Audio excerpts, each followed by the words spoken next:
And we're live. Welcome to another episode of the Friendly Ex-Muslim and the Two Abdullahs. Today we have the final episode of Epileptic Prophet. Although we'll see, we might have a discussion or some other stuff coming up after. But today is going to be the last and final episode. So if you're looking for the first 6 parts, there's a YouTube playlist linked below. You can check it out. Click below, and you can get the full series. You can look it up on your favorite podcast platform, or of course on YouTube. Check it out on YouTube as well. So what do we have in line for today, Abdullah Gondal? Hello, welcome back, everybody. The finale, the last episode. We are 16 hours in, 6 parts in, and we've made it. If you've been here with us through this amazing journey, well, it's gonna be a good last episode. So, what are we in for today? We're gonna go through about 40-ish cases of famous people, ranging from all walks of life, from kings to military rulers to sitting politicians to ex-US presidents, suspected chief justice, famous rappers, movie actors, musicians, poets, lots of stuff to come. After that, we're going to be talking about a paper by Dr. Hassan Aziz. He's a Muslim neurologist who wrote a paper defending Muhammad's mental health and debunk that. And we're going to go talk about some interesting things I noticed in the during this presentation, some interesting correlations between some points. We're gonna definitely take your questions and some calls for sure. Definitely gonna get your feedback. But with that aside, we're gonna get into it now. So here we have the first slide. Gonna start off with our first case, which is gonna be Karen Armstrong. Who is Karen Armstrong? Karen Armstrong is actually a very, very famous, very well awarded, very well known author, literary expert. So let's just quickly read on the left side. Who is she? She received an honorary degree as Doctor of Letters by Aston University. She's also got the TED Prize in 2008. On 12th May 2010, she was made the Honorary Doctor of Divinity by Queen's University. On 30th November 2011, Armstrong was made an Honorary Doctor of Letters by the University of St. Andrews. On 3rd June, she was made an Honorary Doctor of Divinity by McGill University. Now, the doctors that you're getting here, they're actually a step above a normal PhD. So she's a highly respected authority in literature, and then she normally talks about religious things. Funnily enough, she herself, despite being such a highly accomplished writer and author, is also an epileptic, and she has a video about her interview and what she goes through. So we're going to listen to that video, and then we're going to try to see some correlations between Muhammad and her own symptomology and see if we can realize that maybe, these people, those who do have epilepsy, at times unlock a certain creativity or certain power in their brain that they end up creating these amazing works. This section also needs to first focus on that undoing the stigma around epilepsy, where you have to understand that epileptics or schizophrenics are not just people who are they don't contribute anything to society. They're dysfunctional or anything. No, they can function. They can create a lot of amazing things and have done a lot for people as well throughout human history. So we have to first keep that into account. You people, while going through this section, will have a completely different idea of what mental illness means after watching this. And hopefully that's in a good way. And then before we get into this further, I just want to also elaborate that this section will cover patients of varying degrees of epilepsy. So you don't have every patient like exactly the same type of epilepsy as Muhammad, because the point of this section is to show that epilepsy or mental illnesses that are normally viewed as degenerative by people can at times create this notion that, like I said, as you see in the screen, the idea that epilepsy is a disability is so misguided. Exactly, that's what we're going to challenge today too. But with that aside, I just want to make sure that if you start nitpick each case, again, we're not looking for the exact thing for each case to be exactly like Muhammad. You will see some similarities, but that's besides the point. Now, another thing is that if you go online and you search famous epileptics, you will see a lot of big lists with a lot of big names. many of these names and many of these claims are unsubstantiated. So what I did when I was making this section is I went through all these references and I only brought up the cases that I could find solid referencing for. So I avoided any random websites that didn't back up their claims. And yeah, I tried my best to filter out the stuff. Now, also another thing I want to add to is like there will be cases in this list, very, very select few, that people sometimes dispute about their diagnosis. And if you start nitpicking on that, that again is you're missing the point, is that there's other cases of a similar nature, other similar cases that can still withhold the main argument being made. Now, with that aside, I want to get into this. We're going to watch Karen Armstrong's video about her epilepsy.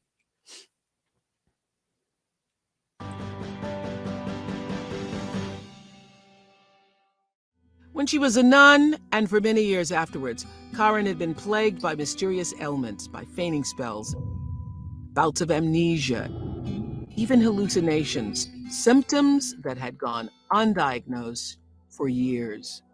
So you were passing out, you were smelling sulfur. And having moments of absolute terror. Terror. Absolute terror when the world is unrecognizable. It's a state that they call jamais vu. It's the opposite of déjà vu, because you've never seen it before. You forget how to go down a flight of stairs. You forget what a glass of water is, or the world becomes absolutely unrecognizable. So you must have thought you were losing your mind. I was. You did think you were losing your I mind. was, Yeah. and I was in and out of mental hospitals, and I went to a fleet of psychiatrists who also thought I was neurotic. And finally, I had a grand mal attack in a station. Yeah.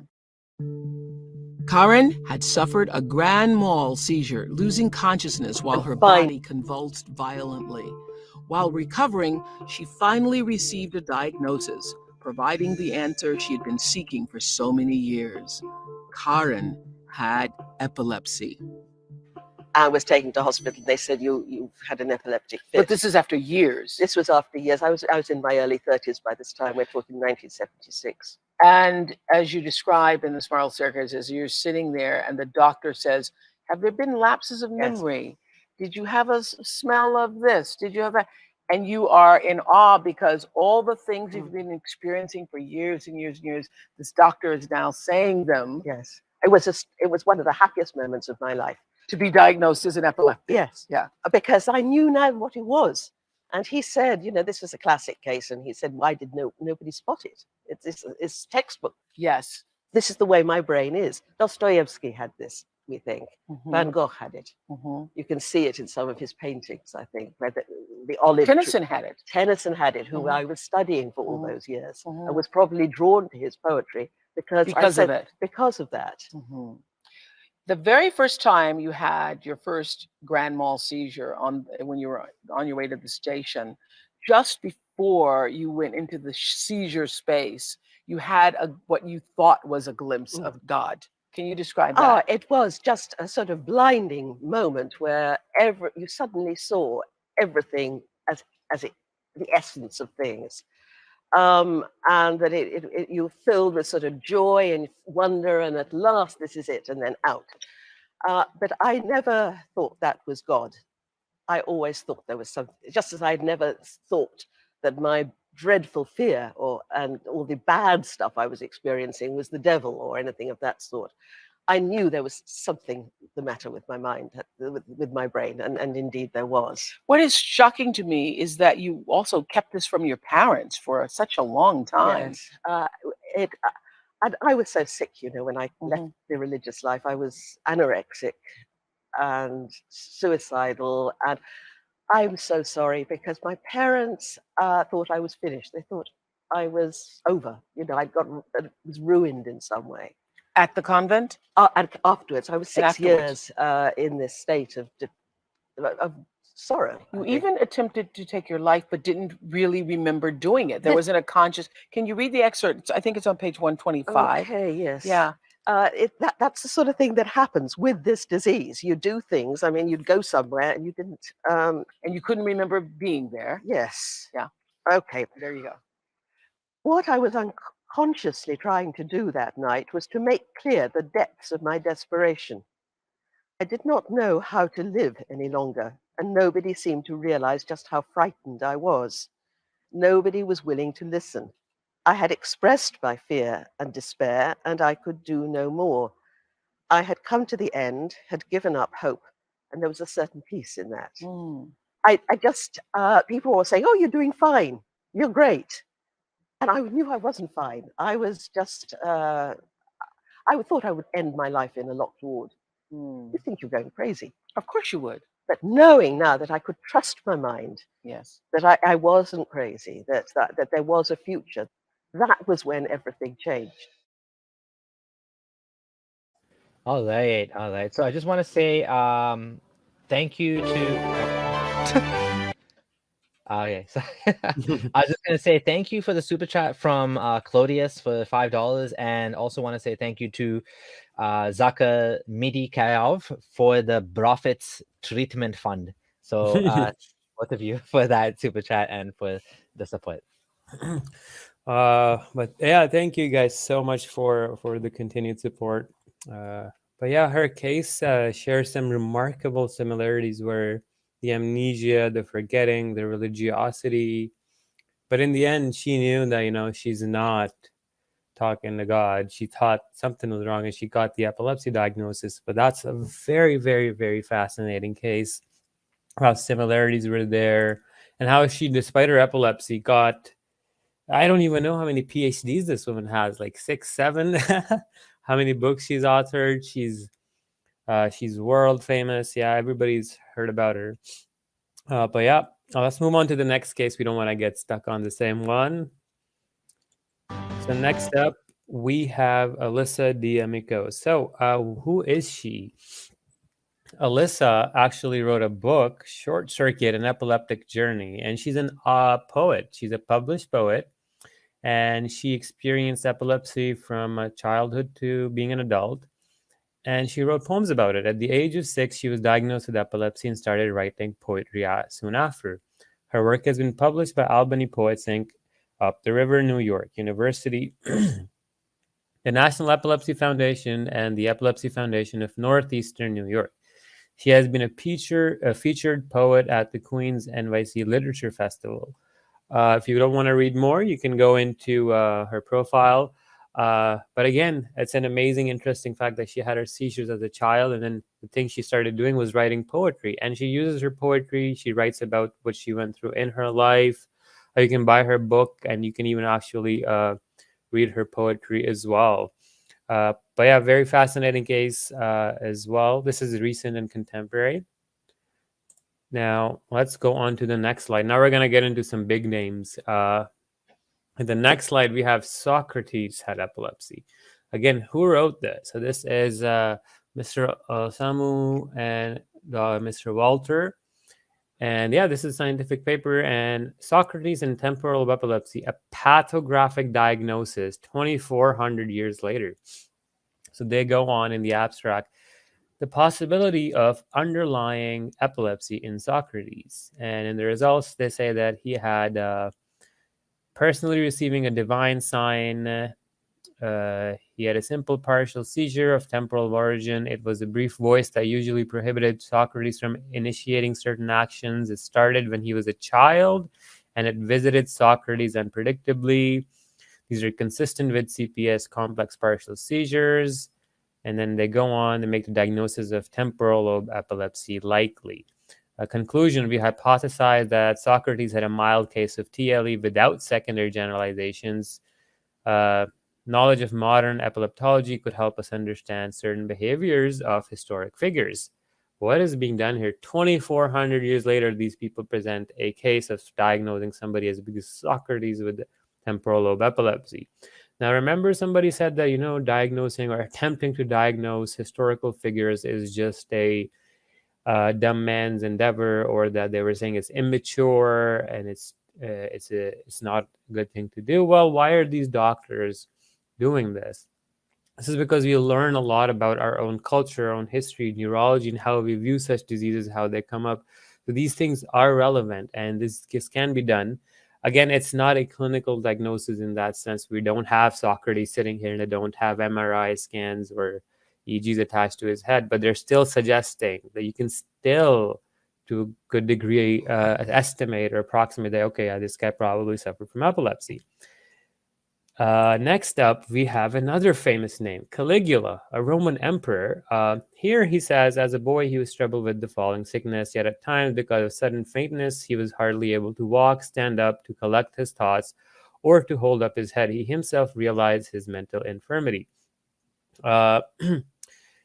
He also goes on, he was especially tormented with sleeplessness, for he never rested more than 3 hours at night, but he was terrified by strange apparitions once. For example, dreaming that the spirit of the ocean talked to him. So yeah, the falling sickness is known as a synonym for epilepsy in earlier writings. But yeah, and we have an emperor that is allegedly affected by the falling sickness. Sounds like the early revelations when Muhammad couldn't sleep. Mudaththir, Muzammil, right? He used to rise up at night and pray. And insomnia is a common trait too with this, and especially with, like we talked about this earlier, with post-ictal psychosis. In fact, it could be one of the first presenting symptoms before the psychosis sets in. And Muhammad's continuously repeated in the first few chapters that he wasn't sleeping. But with that aside, let's go to the next case. The next is Prince Eric. This is from the official Swedish royal court website. It says, was born Prince of Sweden and Norway and the Duke of, I don't know how to pronounce the name, at the Royal Palace of Stockholm in 1889. He was the youngest son. Eric was an epileptic and suffered from a mild learning disability. He didn't really achieve a lot of big things, but he died in the Spanish flu. The point is that he was one famous figure as well. And learning disability is an interesting one, where we do see that these people, when they sometimes have some cognitive faculties that are sometimes more so affected than others, and you'll see some more cases. But this also points to like Muhammad's own learning disability, where he never really learned how to read or write in the traditional sense. So some pointer here. Now let's go to the next one. Now we're going to get into the politicians. So this is going to be interesting, where you have these famous politicians in positions of power, positions where they can influence law, constitutions. And there's going to be numerous cases. The point that's being made here is people say, how do these epileptic people achieve or get to such positions of influence? Well, you have cases here. Here is Joe Doyle. He's a British politician. On the left-hand side, he says, it was talking about his death. But anyways, Joe was a wonderful advocate for people with epilepsy. He was Ireland's best known person with epilepsy and was always keen to speak publicly about it, which he developed when he was only 16. During his years, he was also Brainwave's board of directors. During his years as Lord Mayor, Joe also jointly launched European Declaration on Epilepsy. Famous guy, achieved quite a bit. He held a diploma in public administration, having attended evening classes at University College Dublin. He was a member of the Dublin Diocesan Pilgrimage for over 50 years, the board of the Royal Hospital. He was also director of the Brainwave, the Irish Epilepsy Association. He's a politician who was alive when I was alive too, for many of our lives. Recently deceased. But another just point that, epileptic afflicted people can achieve positions of power and rise to positions of influence. Next up, we have another interesting case. This is Neil Abercrombie. He's the governor of Hawaii, and the reference is actually the Congress's official website, and these are their official notes from their official session in the House of Representatives. These are their transcripts. And you can see there, as he says on the left, many years ago, my life was turned upside down. Something was wrong with me. My doctor could not identify the cause. Finally, I was diagnosed with epilepsy. This is the governor of Hawaii. He's a congressperson. How is he, an epileptic, yet a governor? Again, we have to understand that our own misperception and negative stigmas surrounding such such a disease is what causes us to come up with these questions of how could Muhammad achieve such greatness. We are the ones who are misinformed or have a misperception about these things sometimes. And make it, just to kind of emphasize this a bit more, being a governor is not an easy job. You're a public official, you're accountable to the people, you have to be able to communicate well, you have to be able to, mix with people and, dialogue with them, make deals. It's like, it's a very difficult job, right? It's not like, it's not an easy thing. You want to talk about this comment here? Yeah, so this is an interesting straw man that I'm not saying that if you get epilepsy, you're going to be successful. No, it's not the straw man. The point that's being made here is that epilepsy cannot always result in degeneration to the point where every epileptic is a non-functional, dysfunctional member of society that can contribute. That's the point. In fact, a lot of the times in history, to be unique, to do something different, you have to be different from other people. The point being made here is you can have epileptic people in certain scenarios achieve greatness, but not all the time. And not that epilepsy is like some magic for becoming an amazingly highly achieving person. In fact, most cases it wouldn't be. It would hinder you, as we're going to see in the next slide. Yeah, obviously it hinders him. That's the point, is that you can still do it, and that's the point of these examples, to show that, right? Now the next slide is very important. And why? Because this person that you're going to see is a legend, is a hero. Because this is Tony Coelho. He went from a lawyer to a priest to a congressman, struggled with epilepsy, heart-touching story we're going to watch. He apparently is one of the authors, as you can see on the right side, the American Disability Act. He became the primary author of that, and that act is insanely important. This story is emotional and heart-touching too. We're just gonna hear it from the guy himself. Let's let it run. And so it is time that our government recognize our abilities and give us the dignity to do what we can do. As a young man, I developed seizures, later diagnosed as epilepsy.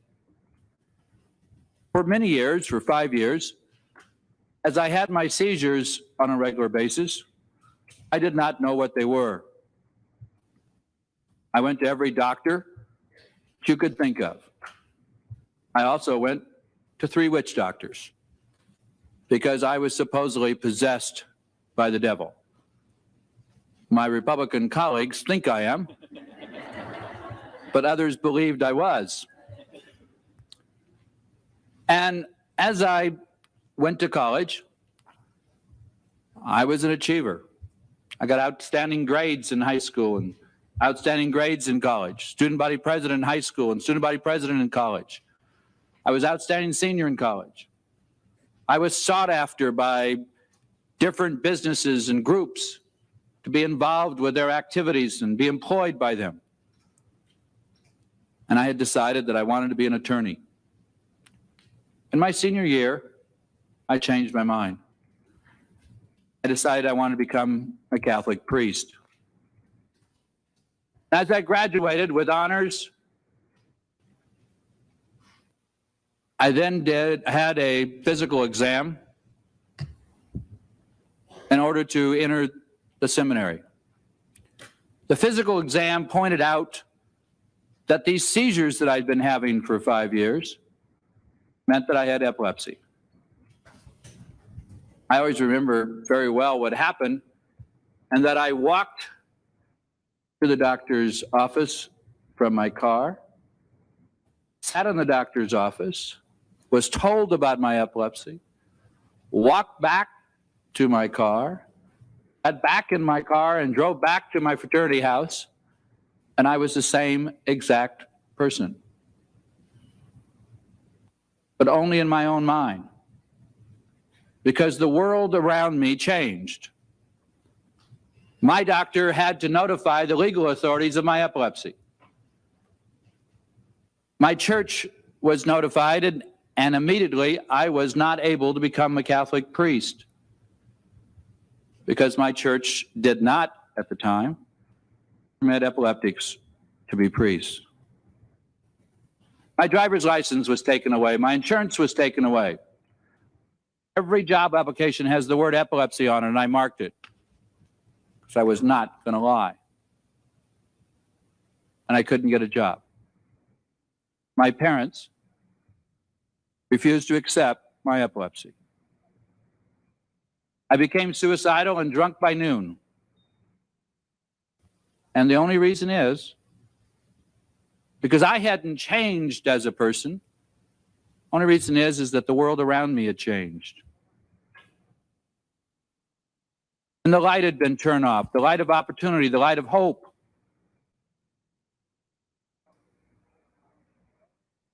Not until a priest friend of mine turned me over to a man of hope by the name of Bob Hope did the light get lit again. And I'm here today, serving in the capacity that I serve, because some people believed. Not because my government protected me, not because my government protected my basic civil rights. So I'm a major advocate of this bill because I want to make sure that other young people, as they're looking for hope, as they believe that the system should work for them, have that hope, have that opportunity. What happened at Gallaudet University was not only an inspiration, I'm sure, to the hearing impaired. What happened at Gallaudet University was an inspiration to all of us with disabilities. And that if we ourselves believe in ourselves and are willing to stand up, we can make a difference. That's what this bill is all about. 36 million Americans deciding it's time for us to stand up for ourselves, make a difference. Say that we want our basic civil rights also. We deserve it. And give us an opportunity to do what we can do. Don't keep telling us what we can't do. I thank my colleagues.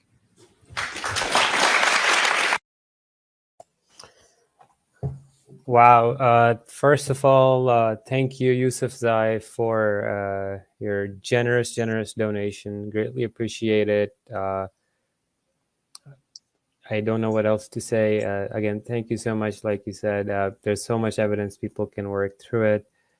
With that, a few comments on what we just saw. I mean, this guy's story is phenomenal. From seizures to being told that he's possessed by a demon, from a lawyer to hyper religiosity to being a priest to being suicidal to being told he's epileptic, he can't do anything, getting no job, and then finally becoming a congressman and then authoring the American Disability Act. Like, it's almost tear-jerking. The story this guy has is phenomenal. And like I said, like he was saying at the end, stop telling us what we can't do. And that's the thing, right? Like, and this does a lot of destigmatization towards epilepsy, which is very important. But yeah, that's very, very interesting case. So yeah, there. But yeah, this interesting thing that I stood out to me was the jinn possession thing, and some still believe he is. But thank you again for the comment and the great. Yeah, I want to say thank you as well to Yusuf. I appreciate it, and yeah, thank you. And just going through the comments, just quickly to reference. Okay, actually, forget the comments. We'll talk. We'll do comments after. But just to kind of emphasize, who this guy is. He's a lawyer. He became a priest. He's a congressman. He deals with many people.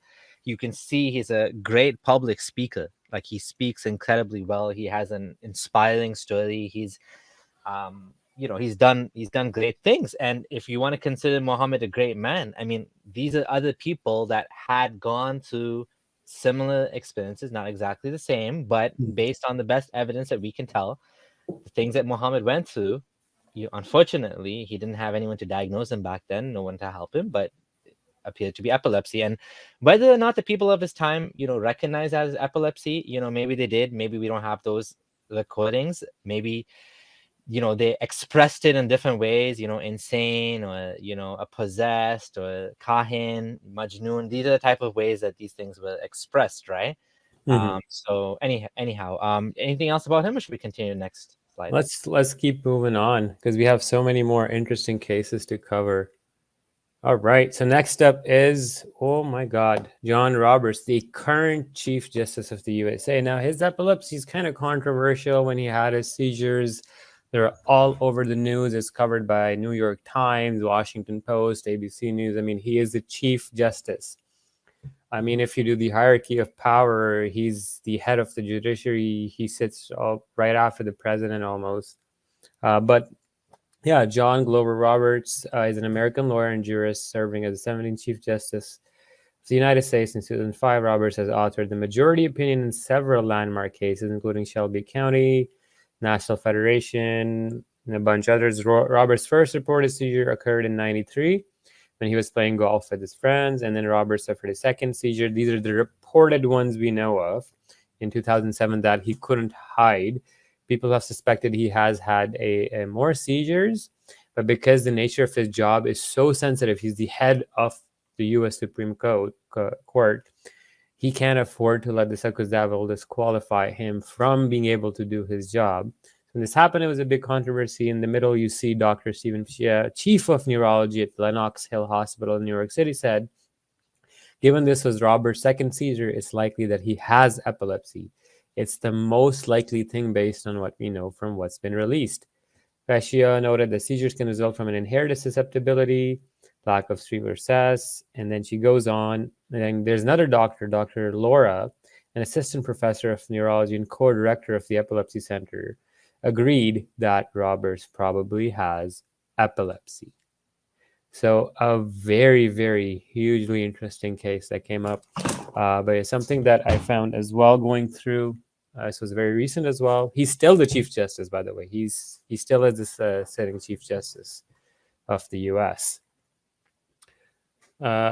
With that aside, I mean, if you want to look more into it, you can open those articles. There are other doctors that will go, they'll say, okay, maybe he technically is epileptic, and then they go into the percentage chance of recurrence of 60%, 50%, and then they go into the definitions of epilepsy. But yeah, like I said, just to show you guys that there are neurologists who have said that he most likely does have epilepsy. With that aside, let's go to another case, another member of parliament. Like, why are there so many members of parliament, people in position of power with epilepsy? The whole idea that Muhammad couldn't get there because of epilepsy starts to fall apart. Here we have Laura Sandys. She's a British member of parliament, and she talks about her own epilepsy. On the right side, we have some references for what she has done, her activism, and some other references. But I figured we'll hear from the person from their mouth themselves.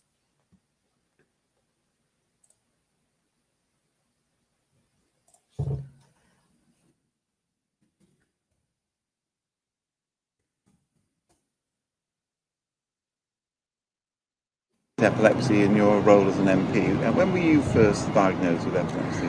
I was about 23 and I had a sort of massive seizure at work, and I have to say it gave my colleagues rather a shock. But so I got diagnosed at 23 and I've had maybe about 5 or 6 episodes since then. And has it affected your career becoming an MP?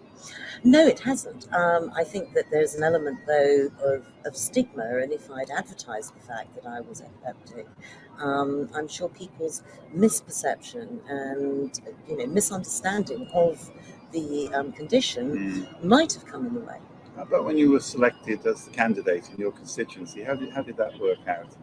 Well, there was no problem initially, and then I spoke to the chairman of my organisation, and I said, I think you should know that, I'm epileptic, and it's unlikely, but I could possibly have a seizure.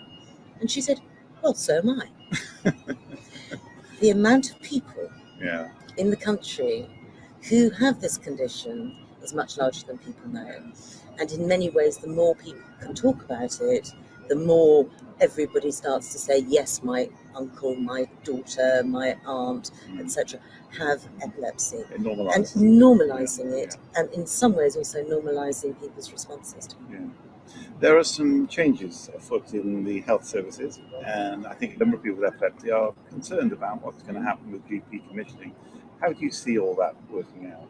I think it's absolutely crucial that we put in place the right understanding of epilepsy at a GP commissioning level. Right. But I think we also need to look at some of the specialists commissioning that needs to support those with extreme epilepsy, also sort of pediatric epilepsy as well. And I think we need to assess how these reforms will actually impact the treatment of people with epilepsy.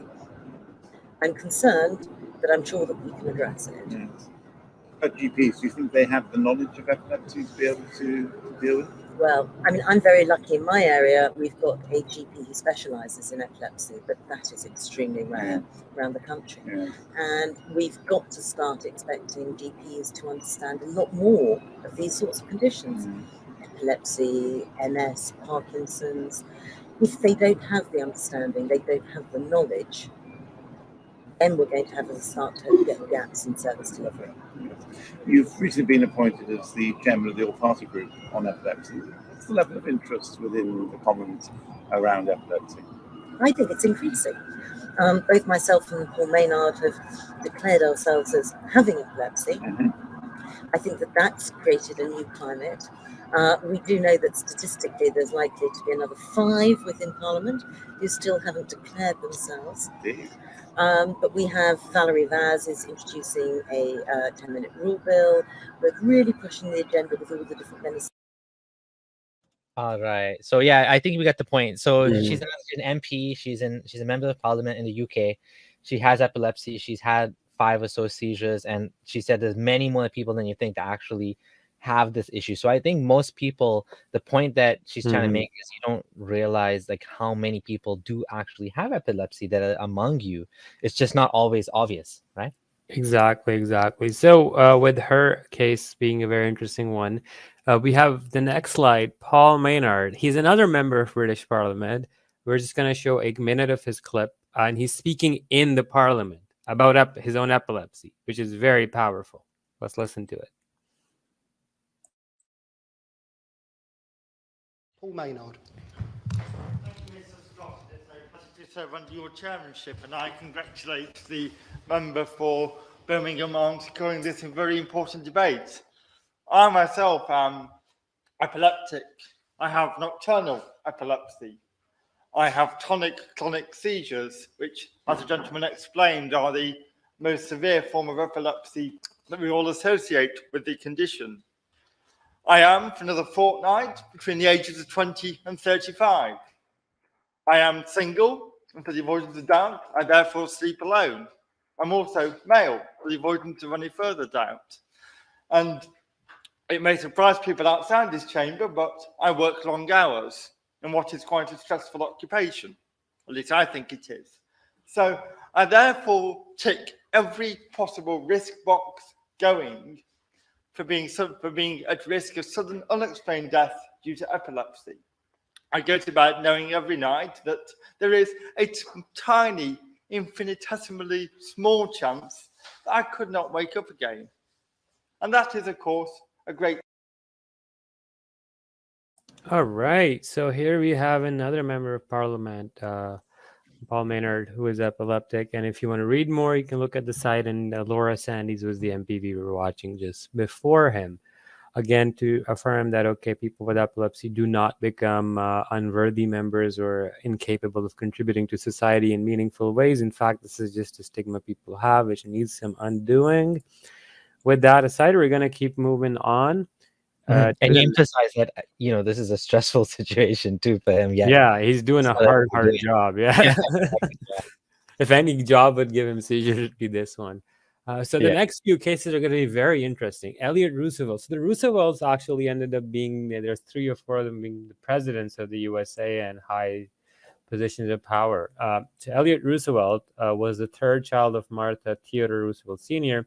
He was the younger brother of future President Theodore Roosevelt, the father of Eleanor Roosevelt, and the godfather of Franklin Delano Roosevelt. So he's related to 2 US presidents. This is a government website, as you can see, nps.gov, and it says, as a child, Elliot suffered seizures. Elliot's seizures continue. He suffered from severe headaches and dizzy spells. If you want to read more, you can keep on going. He's pretty good and successful academically and whatnot. Well, let's go to the next slide. We have Franklin Delano Roosevelt.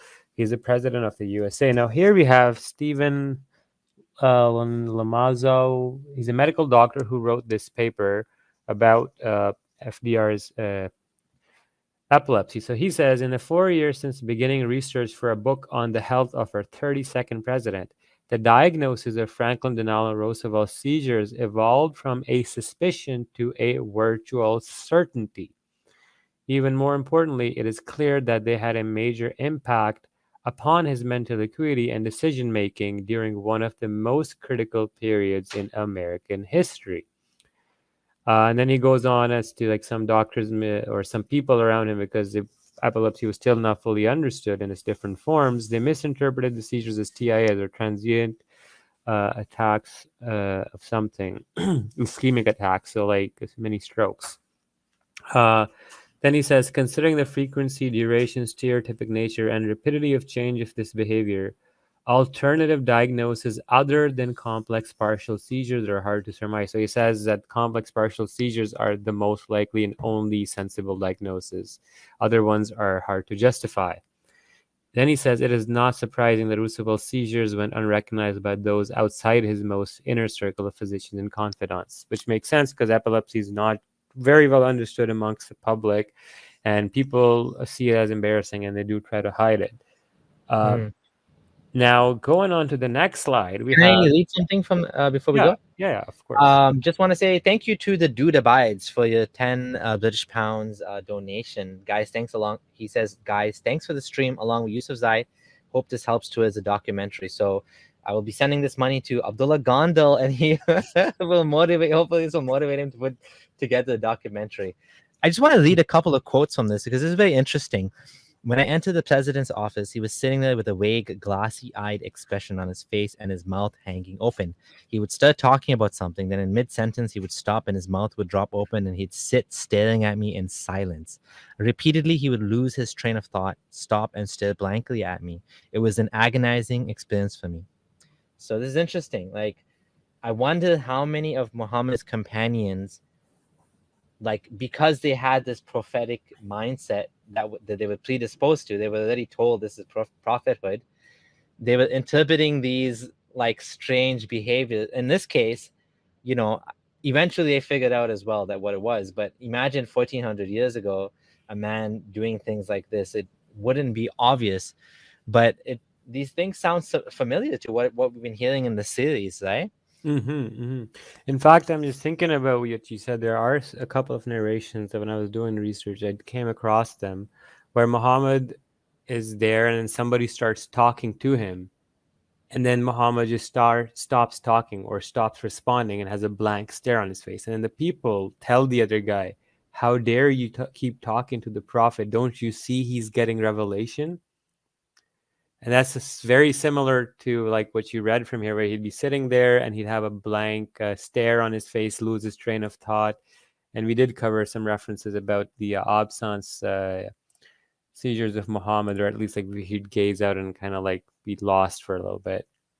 It's also interesting that it says that people other than his close circle didn't know that he was having seizures, which is interesting again. Like it's not always obvious, right? Exactly. With like the different forms of epilepsy, and given that people know so little about epilepsy, and the neurological disorders have a history of being associated with supernatural things like genies and stuff, it creates a very bad spot to be in, because if you talk to some people, they'll start labeling you crazy, jinn possessed. So it's rather better to just hide it and treat it in secret.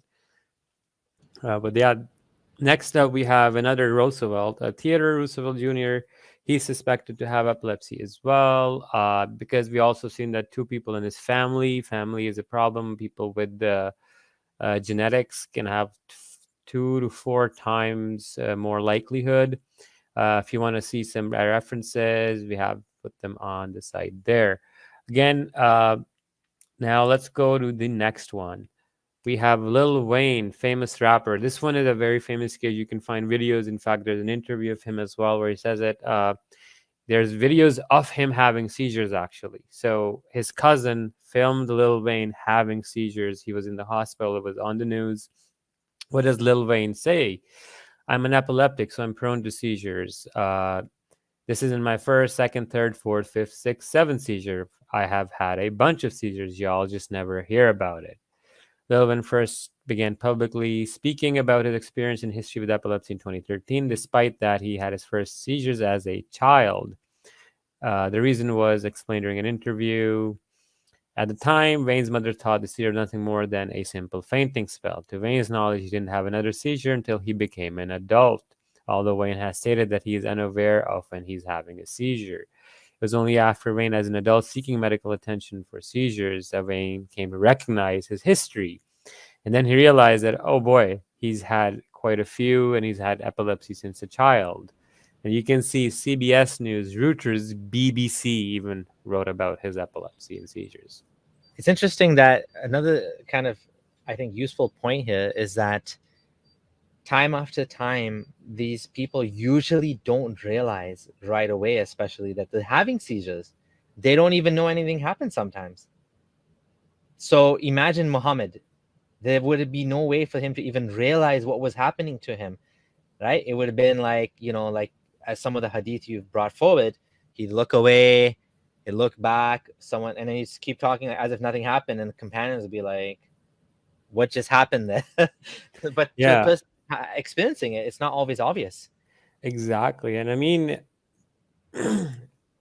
given like back in that era, right, like those people would have had even a harder time recognizing those weird behaviors from Muhammad and linking them to epilepsy, given that even the contemporary cases we see now have that same problem.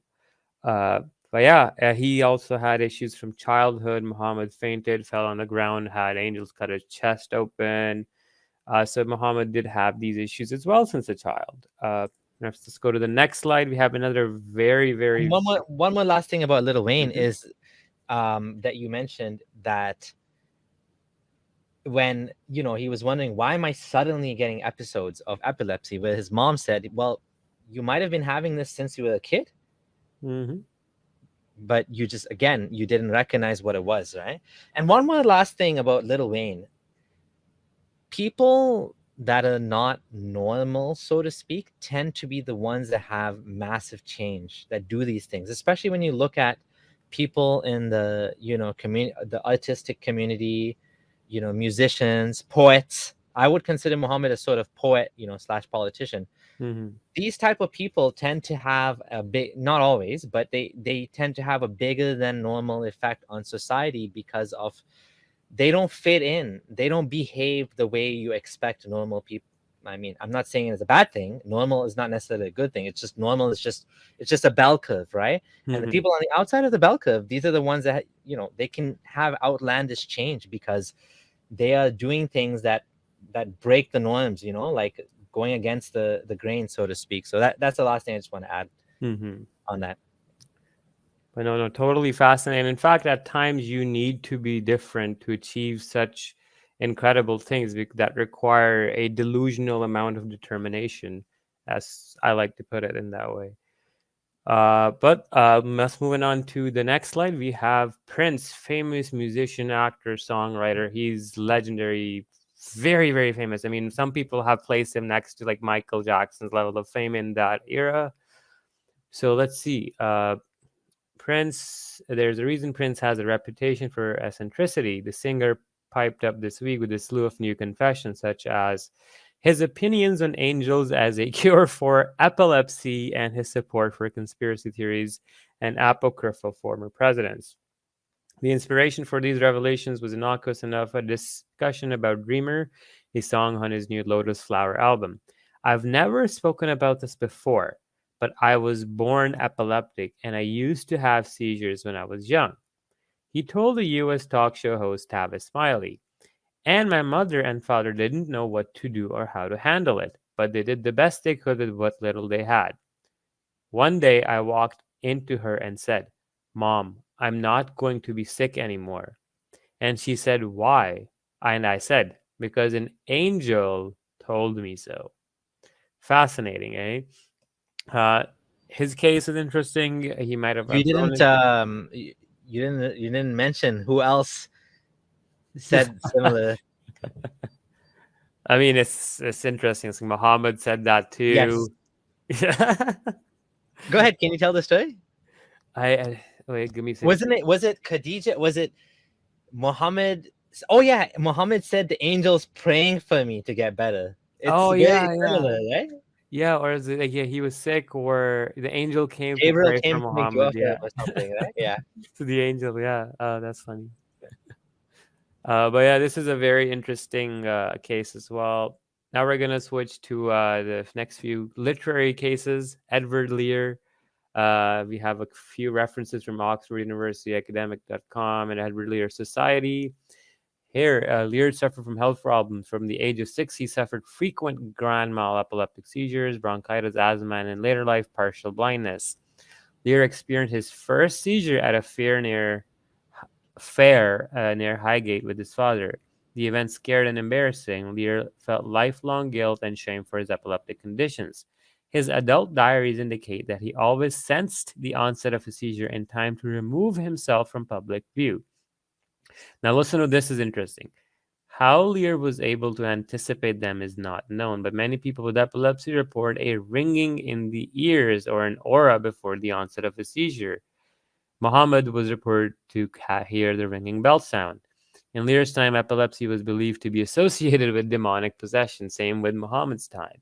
He suffered from periods of severe depression, which he referred to as the morbid. Muhammad had issues like that too. The Amul Hazan, the year of depression, after the revelation he got, he was sad and depressed. He was running around. There was a pause in revelation, and he would attempt to kill himself.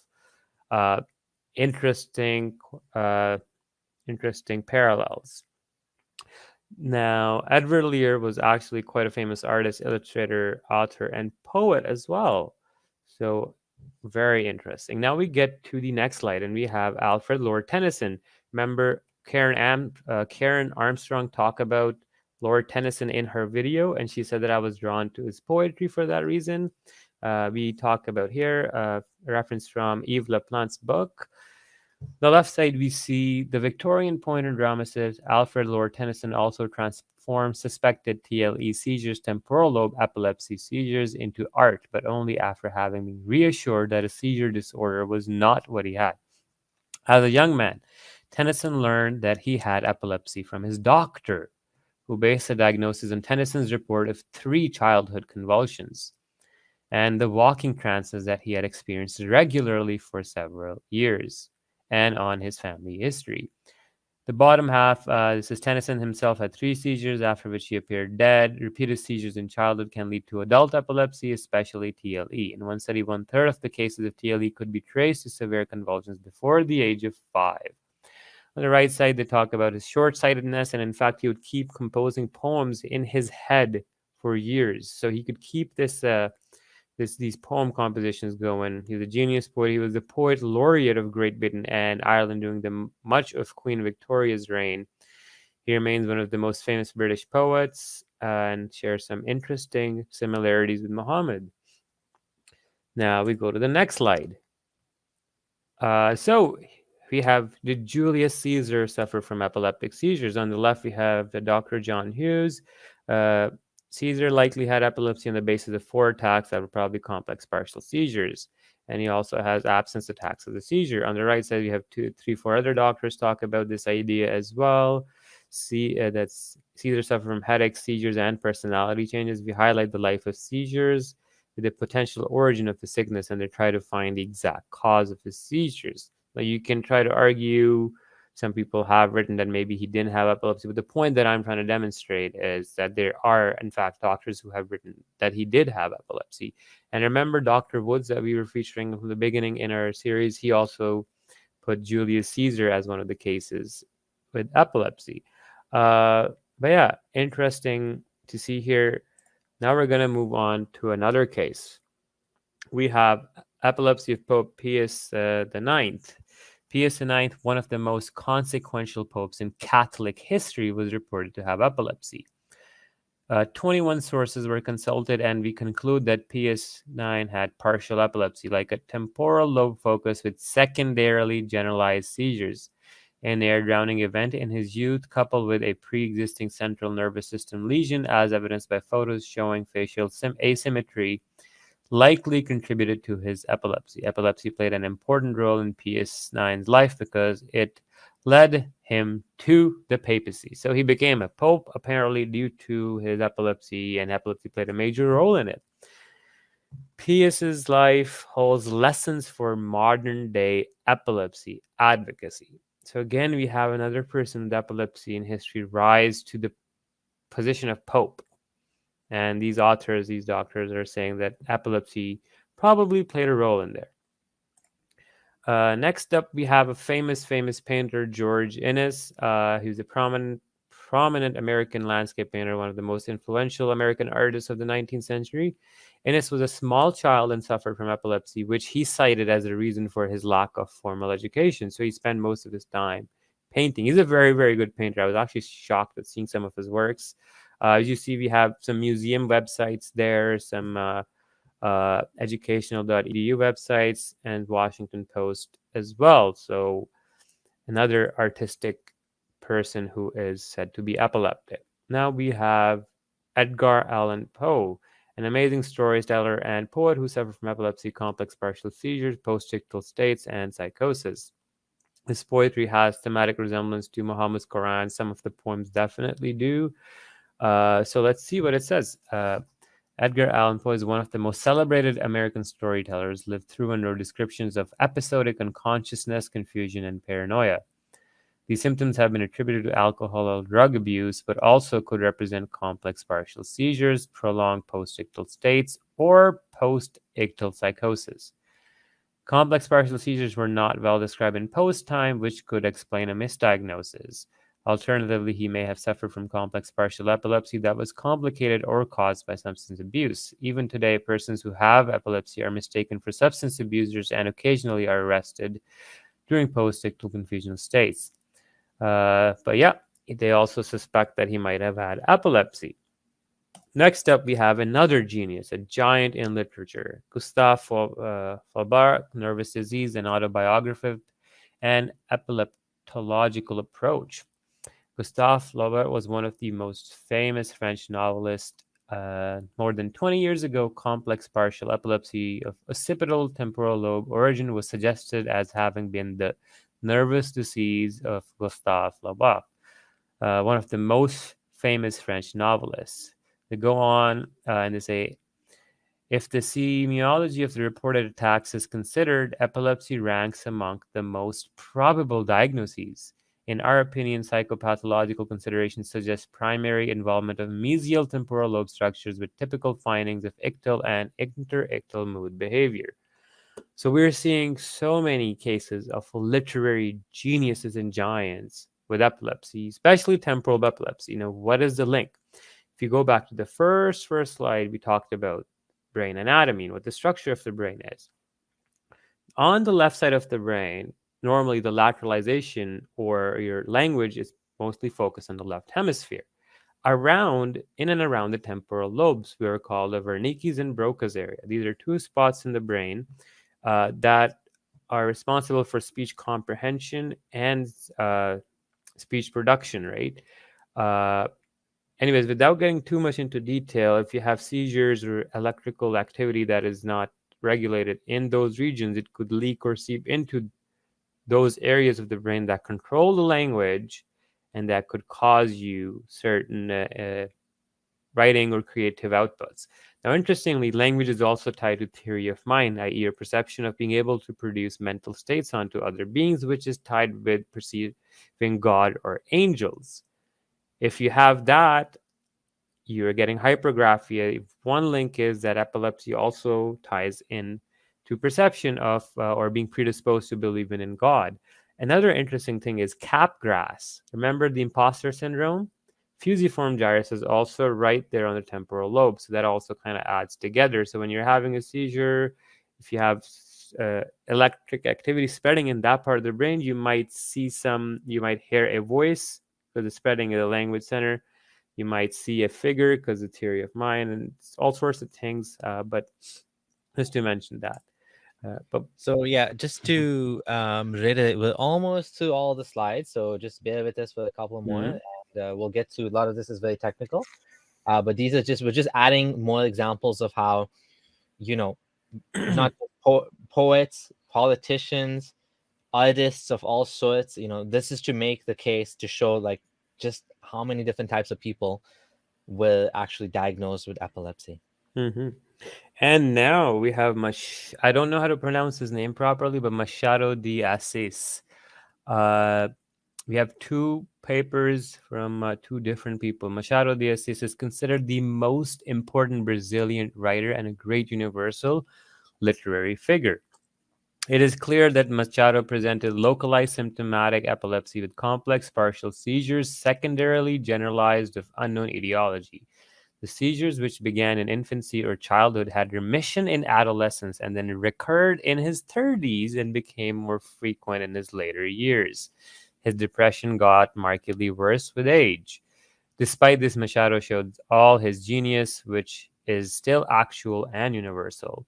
On the right side, we see again, Machado de Assis suffered from temporal lobe epilepsy, probably with origin in the non-dominant hemisphere. The evidence for this is provided by the detailed reports of the characteristics of his seizures by his contemporaries. Then he says Machado de Assis became one of the most important Brazilian writers of all times. Fascinating, eh? Another hugely important figure in Brazilian literature has been said to have suffered from epilepsy. Now, another interesting thing to note here is he had seizures as a child, then they kind of remissioned or they stopped in adolescence, but when his 30s and later on in life, they came back. This is exactly like Muhammad. As a child, he had those chest-cutting incidents, fainting incidents. People thought he was crazy. His foster mom returned him to his mother. Then they kind of slowed down, stopped in adolescence, but then he got to his late 30s, early 40s, it started picking up again, and then he had his huge grand mal attack where he went to the cave and saw the angel.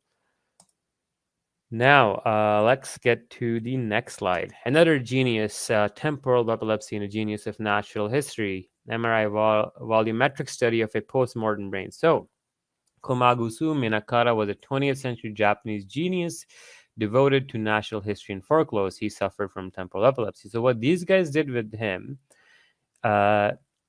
is he was famous for his immense range of works, including his discovery of many new varieties of mycetosa or slime molds. And his diary reveals he was affected by epilepsy. In the study of his brain, we adopted a method of measuring the volume of hippocampi by MRI of postmortem brain and found evidence of right hippocampal atrophy. So his right hippocampus is shrinking, it's atrophying. This finding, together with the striking parallels between his behavior and the known behavioral syndrome and temporal lobe epilepsy, suggests that he was affected by temporal epilepsy. Then they say offers a bridge between neuroscience and classical psychopathologic approaches to the creativity of geniuses. Interesting. They took his brain, measured it, MRI volumetric stuff, and they concluded he had epilepsy, and he's a known genius. Too bad we don't have Muhammad's brain. It'd be interesting. Yeah. Now, another one, this is a Nobel Prize winner.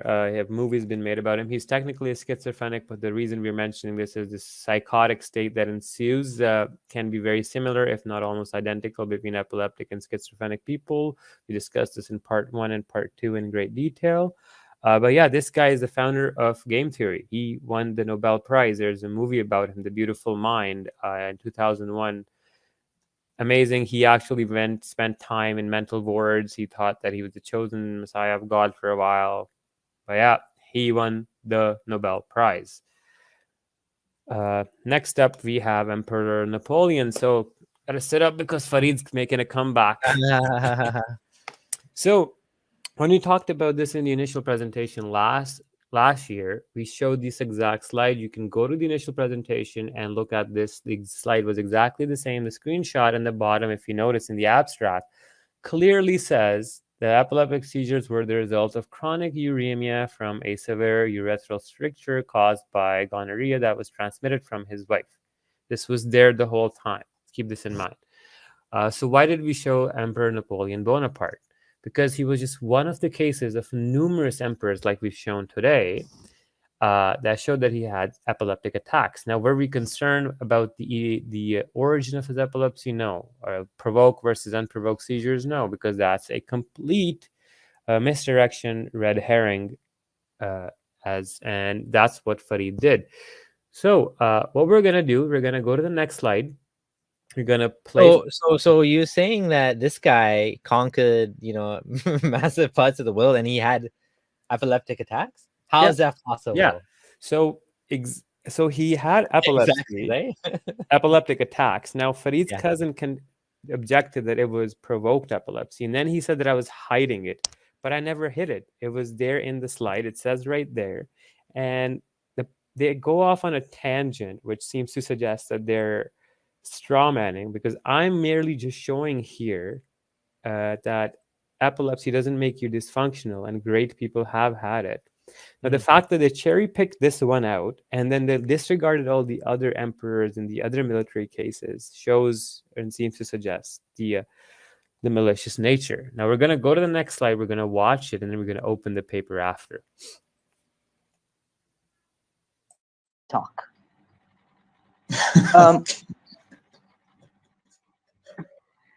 So Farid, Gondel goes on to say that certain people of influence or certain historical figures and military leaders were epileptic.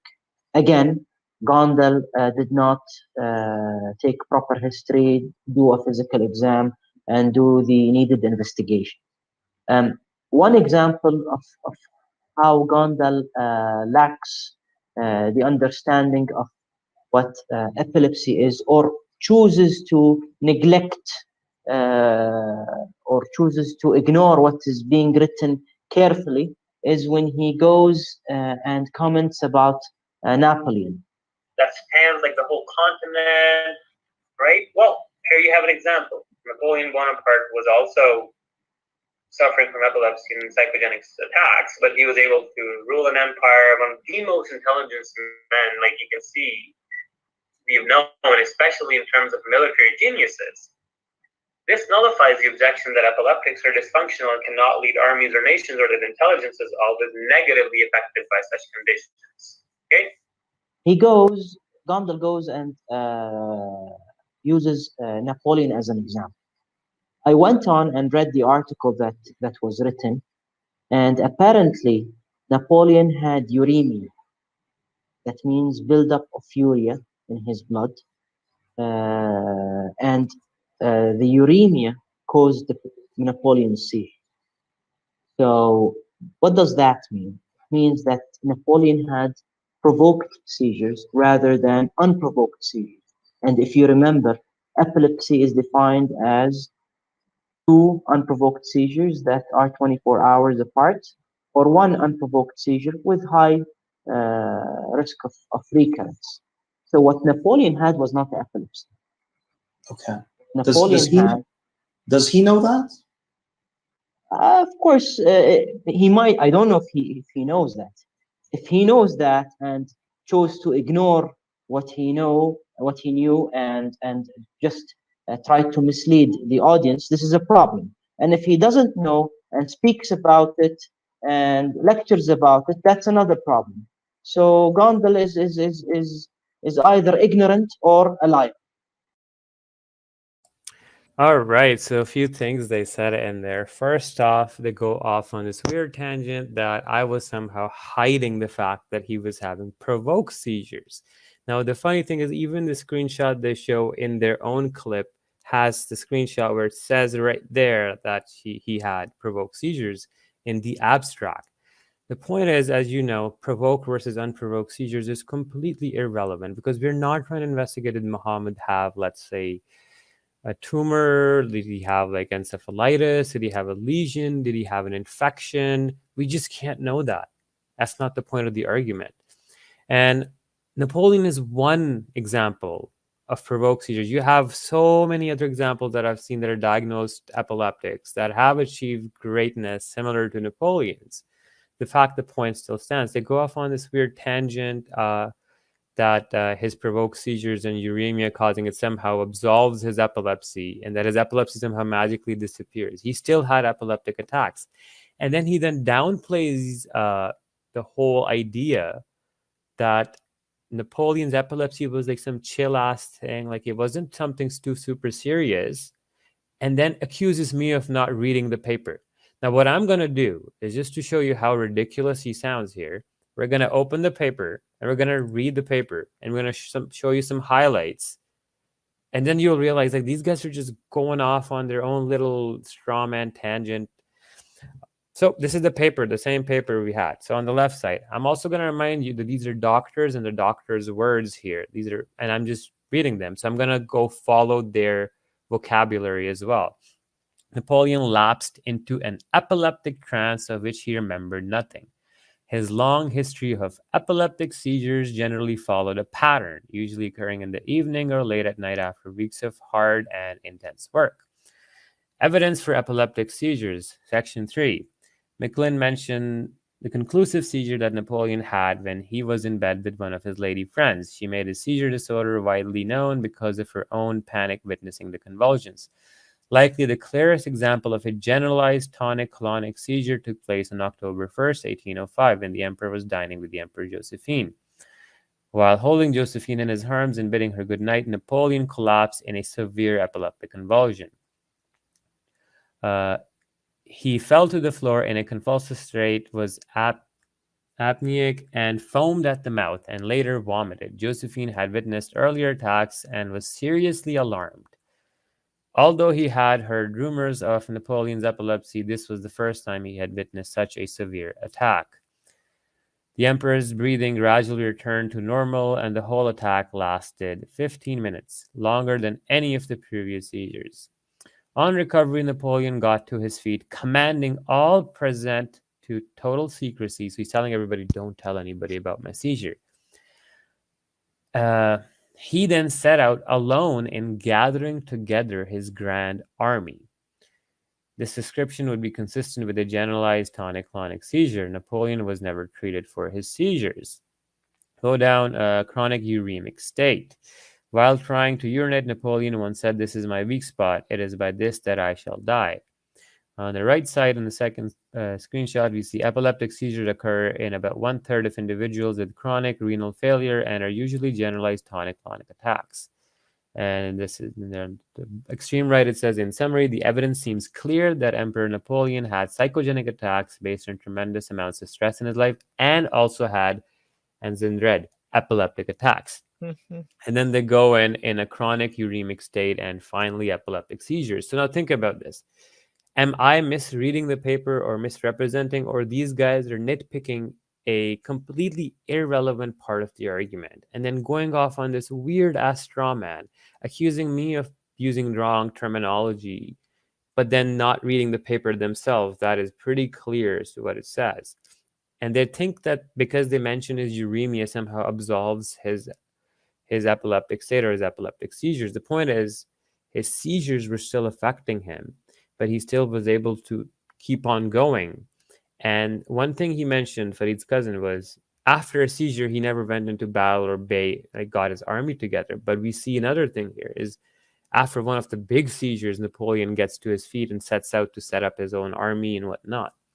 But yeah, you don't want to stress out too much, as these should be clear to you guys that even if you take Napoleon out of the equation, we still have so many other cases. The point still stands on its own.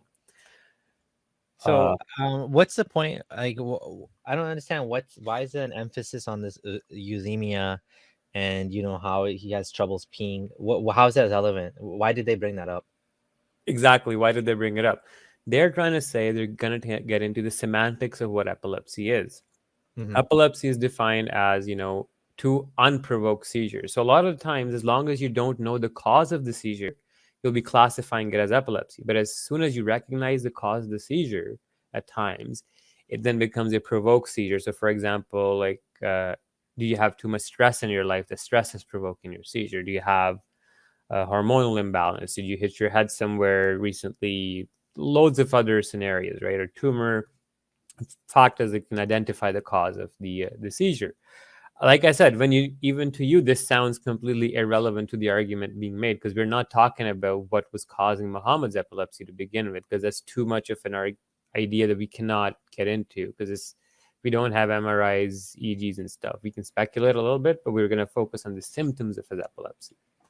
Right, and as we can see here, like, it's quite clear that this is a fair way of not diagnosing, because I mean, when you diagnose someone, obviously there's someone that's living, you have a doctor. The reason why doctors diagnose people is because they're doctors and they're trying to help that person. If someone's died, obviously we don't need to diagnose him officially, but if we can come up with an explanation that makes sense, just like they're doing right here, paper after paper after paper you've linked, and has always said that this is the best explanation for what they're describing. This describes this description, right? And just to bring back a point from the previous episode, in the past, we didn't have videos. So nowadays, a lot of the time, doctors are using patient videos. Parents or relatives are taking a video of the patient as he's having a seizure. They're describing. Back then, they didn't have that, so we're going based on descriptions, which are basically like a video, so to speak. The expression of what people saw Muhammad doing. So in the same way, and so just to clarify one more last thing about the epilepsy, is there a difference? I think you just explained it, but is there a difference between being epileptic and having seizures? You said being epileptic means you have to have 2 seizures. So, like, you can have seizure due to a lot of different things. That can be, for example, if you're having stress in your life, or a bunch of numerous factors. That once those factors go away, yeah, exactly, febrile convulsions, right?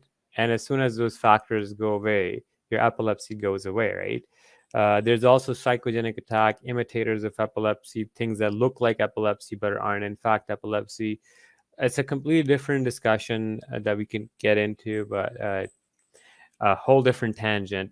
But yeah, it was completely irrelevant to the main point being made anyways, because the doctors were saying in the paper they were using the terminology epileptic attacks. Yep. So me saying epileptic attacks, I shouldn't be held at fault. Yeah. Plus, I was showing the abstract where it said uremia was causing it. So I knew about it. They just made a straw man and went off. Now, we have another person, Emperor Michael IV Papleron, or I don't know how to pronounce that, so pardon that, for his epilepsy. So let's see. Nearly all expressing popular opinion considered his disease to be demonic possession that constituted a form of divine punishment for the emperor's adultery, an act of murder. In the conclusion, from the study of the Byzantine histories and chronicles, it can be deduced that Emperor Michael IV of Papillon suffered from generalized tonic-clonic epileptic seizures. And if you want to read more, you can read the whole paper, but this is another emperor that's suspected to have epilepsy. Now we go to Joan of Arc. She's also suspected to have epilepsy. Joan of Arc was an uneducated farmer's daughter from a remote village in France and changed history as she led armies inspired by the voice of God. The author compares her to Muhammad twice, as her story has strong similarities with the Islamic prophet. Muhammad reported that most often his revelations were preceded by ringing bell sounds. Joan of Arc's exceptional achievements. How could an uneducated farmer's daughter, raised in harsh conditions, in isolation in a remote village in medieval France, have found the strength and resolution to alter the course of history? Ecstatic epileptic auras, and that she joins the host of creative religious thinkers suspected or known to have epilepsy, from St. Paul and Muhammad to Dostoevsky, who have changed Western civilization.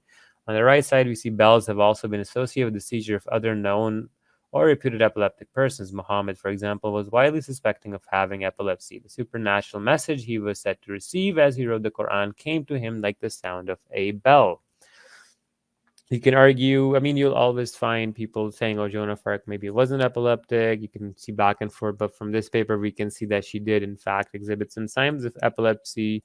And the author, whoever wrote this, from the Department of Neurology in University of California, Elizabeth Footsmith and Lydia Bain, they think that he's similar to Muhammad's case. Not my words, their words. Now, the next one is very, very interesting. Hold on one second. Yeah. I just want to emphasize this because I think this is so interesting and amazing. This is like, I gotta say, guys, the prophet, female. Okay, there's no such thing as female prophets, but just imagine the story. How is it that an uneducated farmer's daughter, raised in harsh isolation in a remote village in medieval France, could have found the strength and resolution to alter the course of history? There is only one possible explanation. She was a messengeress of God, Allah. Zeno.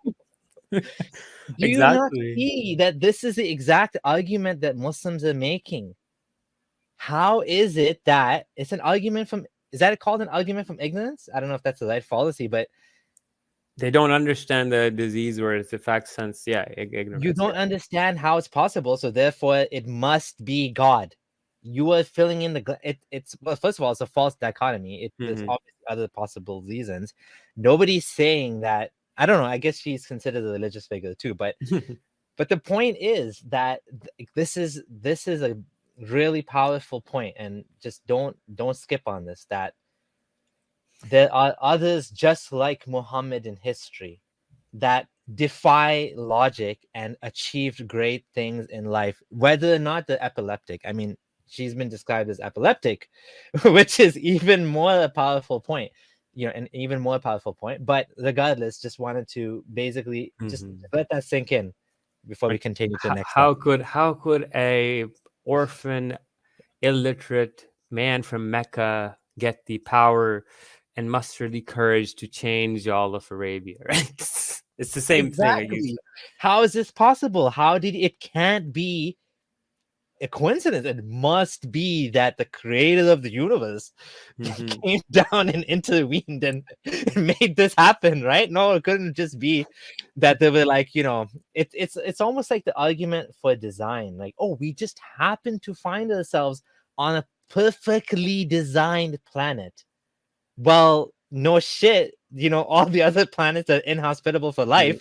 They could never evolve lives. We just happen to be on the one that it's the same thing. That all of the other prophets that never became famous, they didn't have the right conditions present and the right circumstances.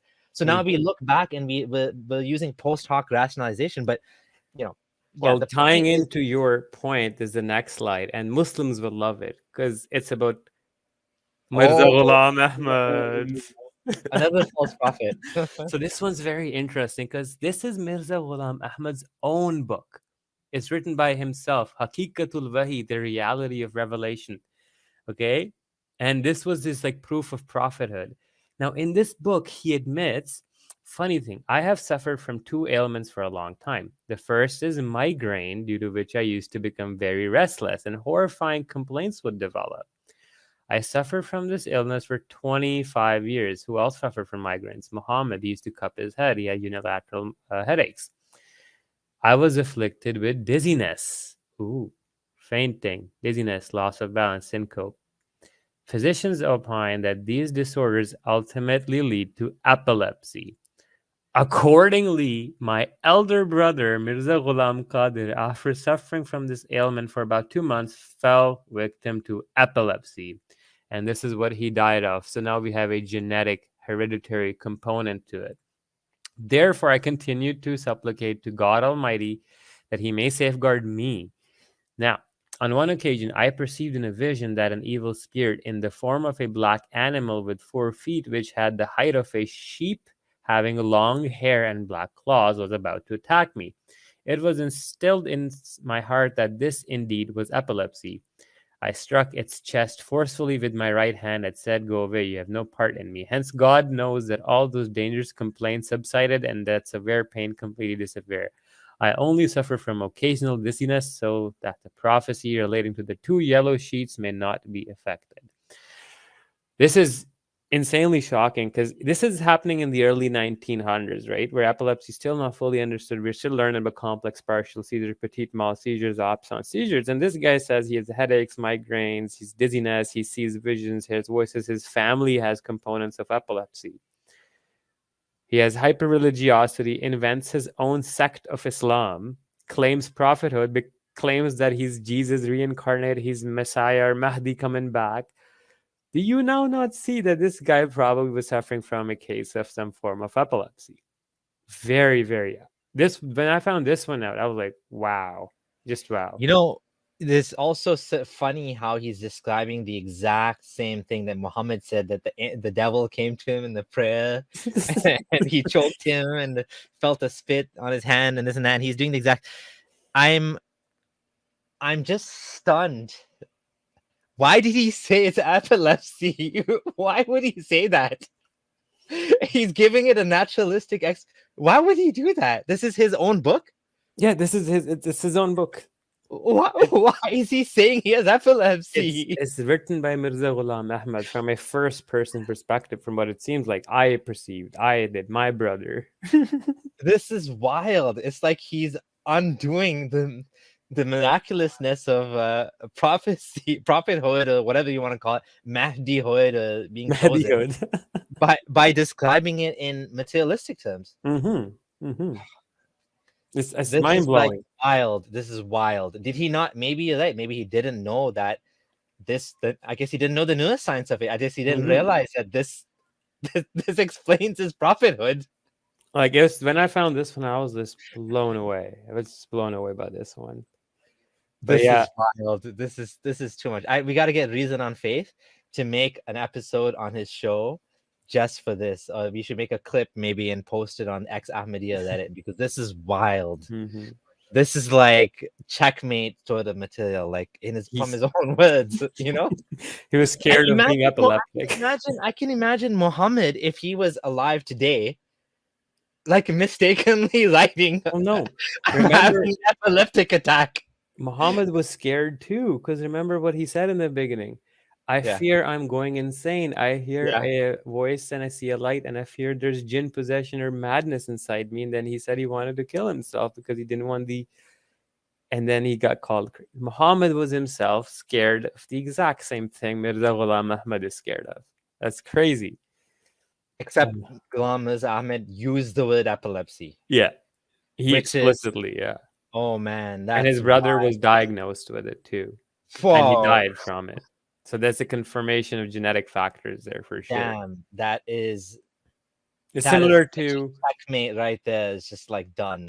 Yeah. The only thing is Sunni Muslims can't really use this argument, can they? Yeah, because it's a rock in a hard place. So anyways, let's go to the next slide.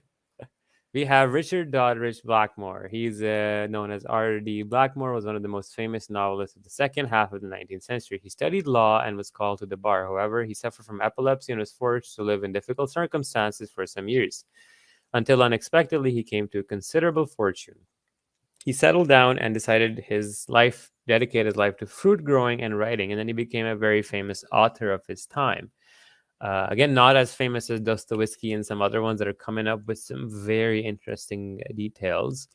But as you can see, you have victorianweb.org, words edited, and the museum website stating that he was epileptic.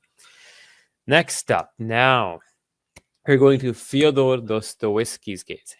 He's an epileptic, and he said something. He compared his seizure and then named Muhammad.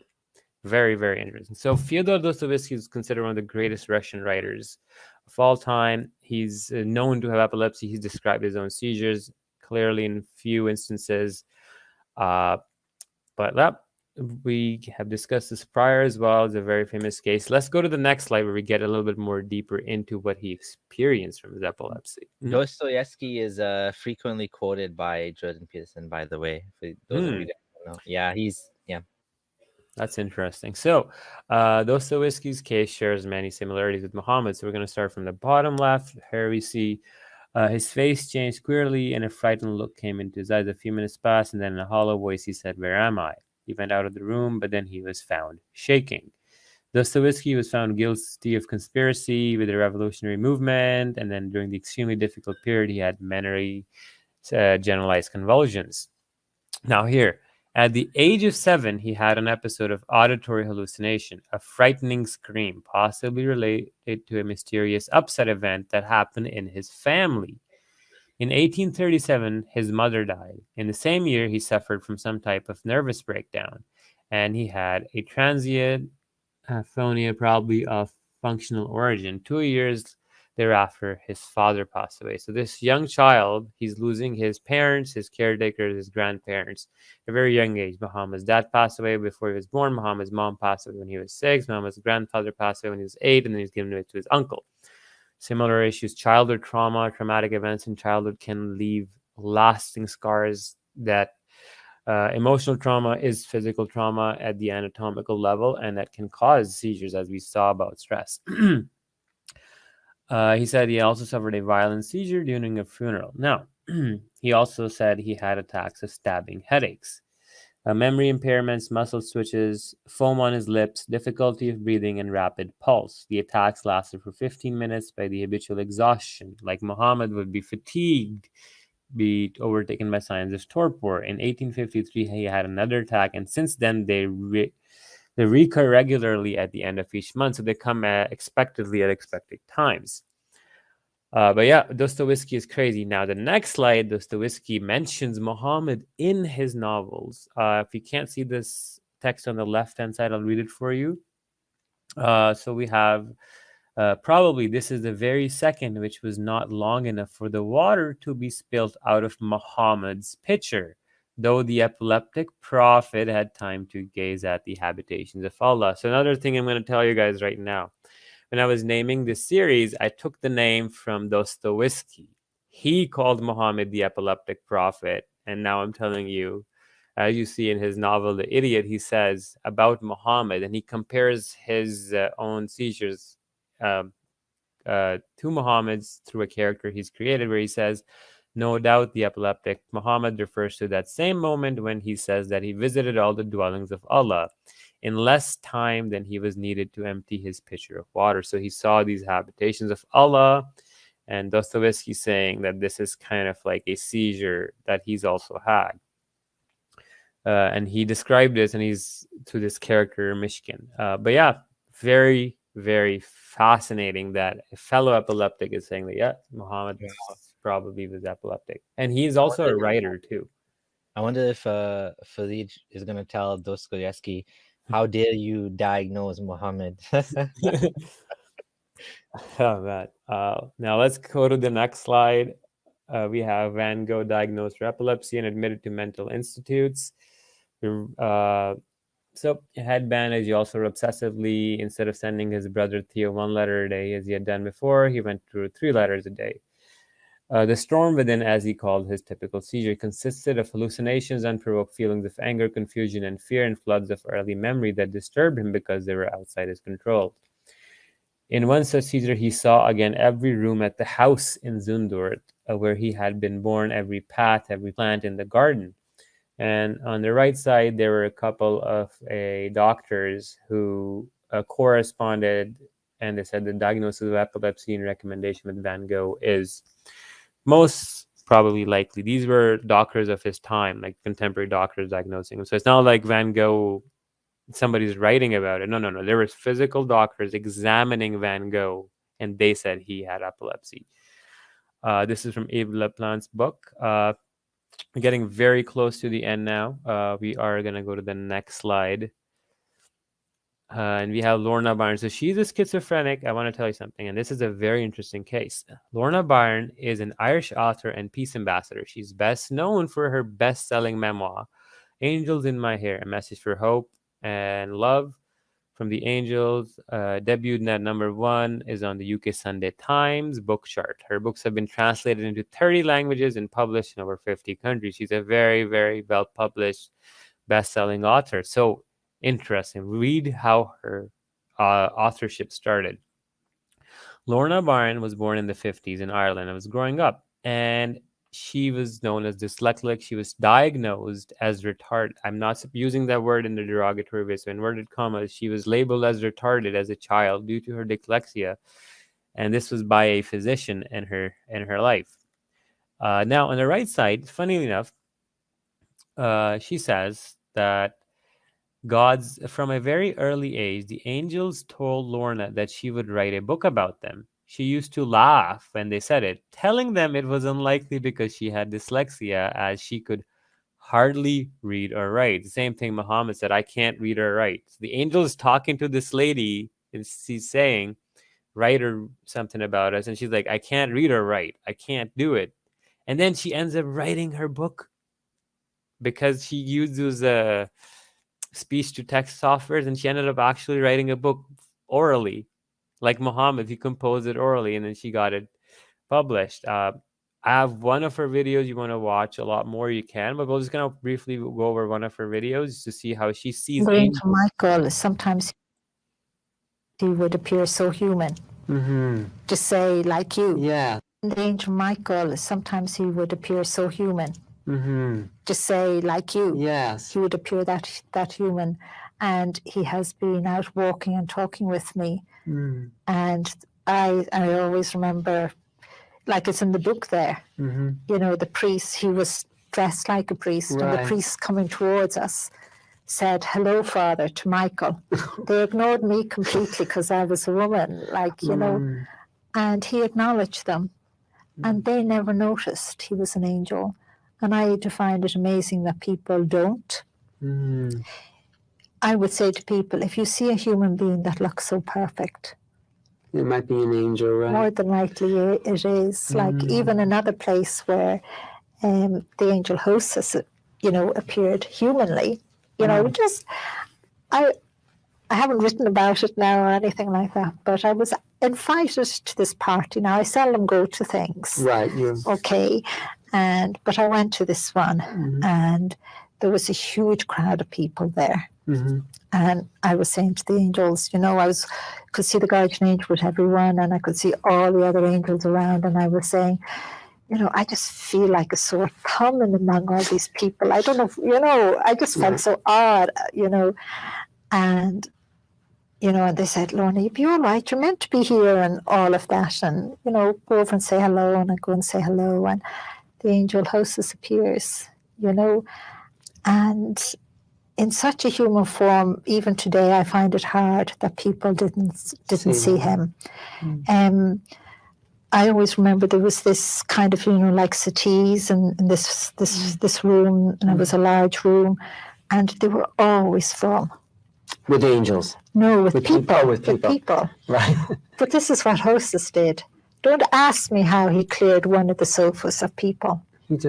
And he stretched out on that sofa, you know, like, you know. You were the only one who could see him, or every? No one sat on that sofa. It's funny. So even though they didn't see him, They just.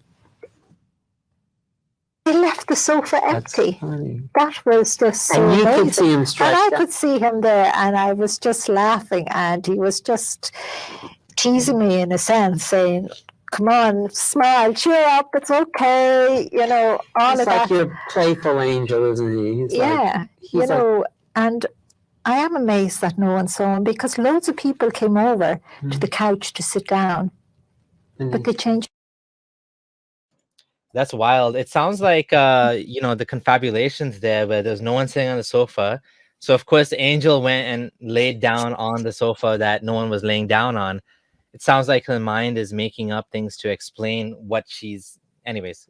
Oh no, man! I was Yeah. watching her other videos where she talks about behind every person there's a light, and then kind of similar to how lights on the shoulders, the two angels. It's wild. Angels with you everywhere. She'll see angels running around everywhere, like Muhammad would see 12 angels running around in the mosque and stuff. But yeah, you can look into her more. We're gonna go to the next and very, very famous case now. Mr. L. Ron Hubbard.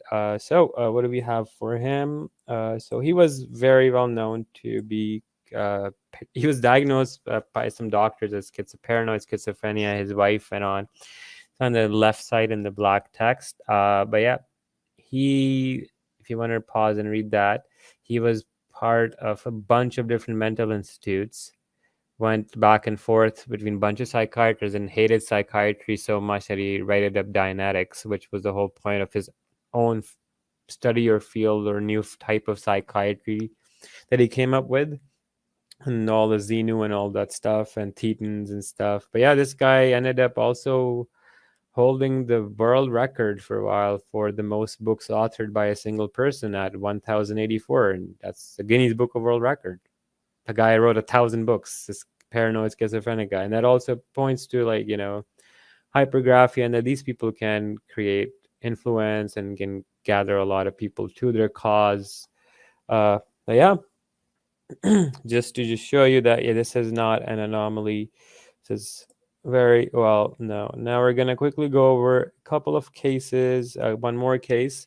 We have Saint Brigida, famous saint. We covered this last year. She most likely suffered from epilepsy, the apparition, sensation of fear. So let's look what it says.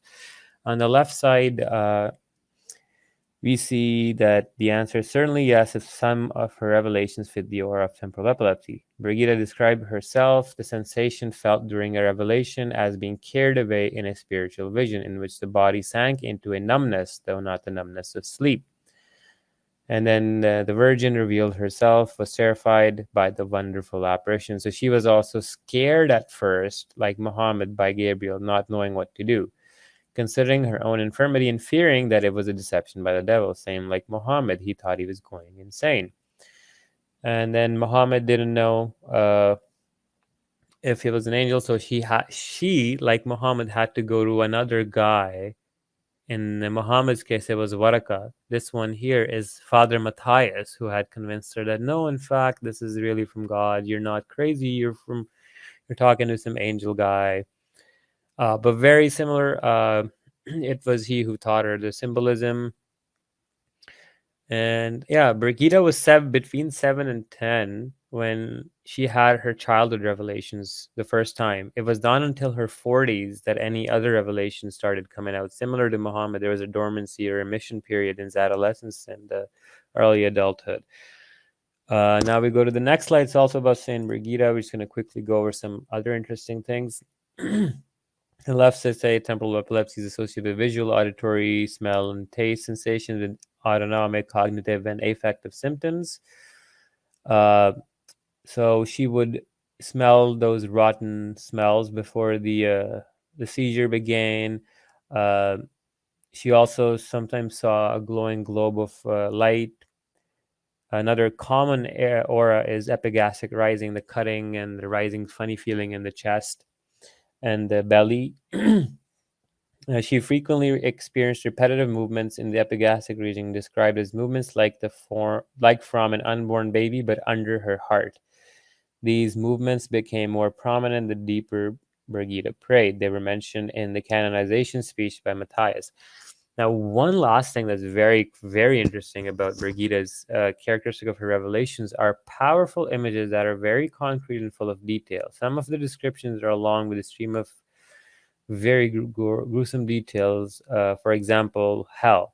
Her descriptions are purgatory and shocking and macabre. Demons vomit venom of virulent colors. Hideous bodies pass by. The demons have tridents and claws which they plunge into the hearts, stomachs, and feet of victims.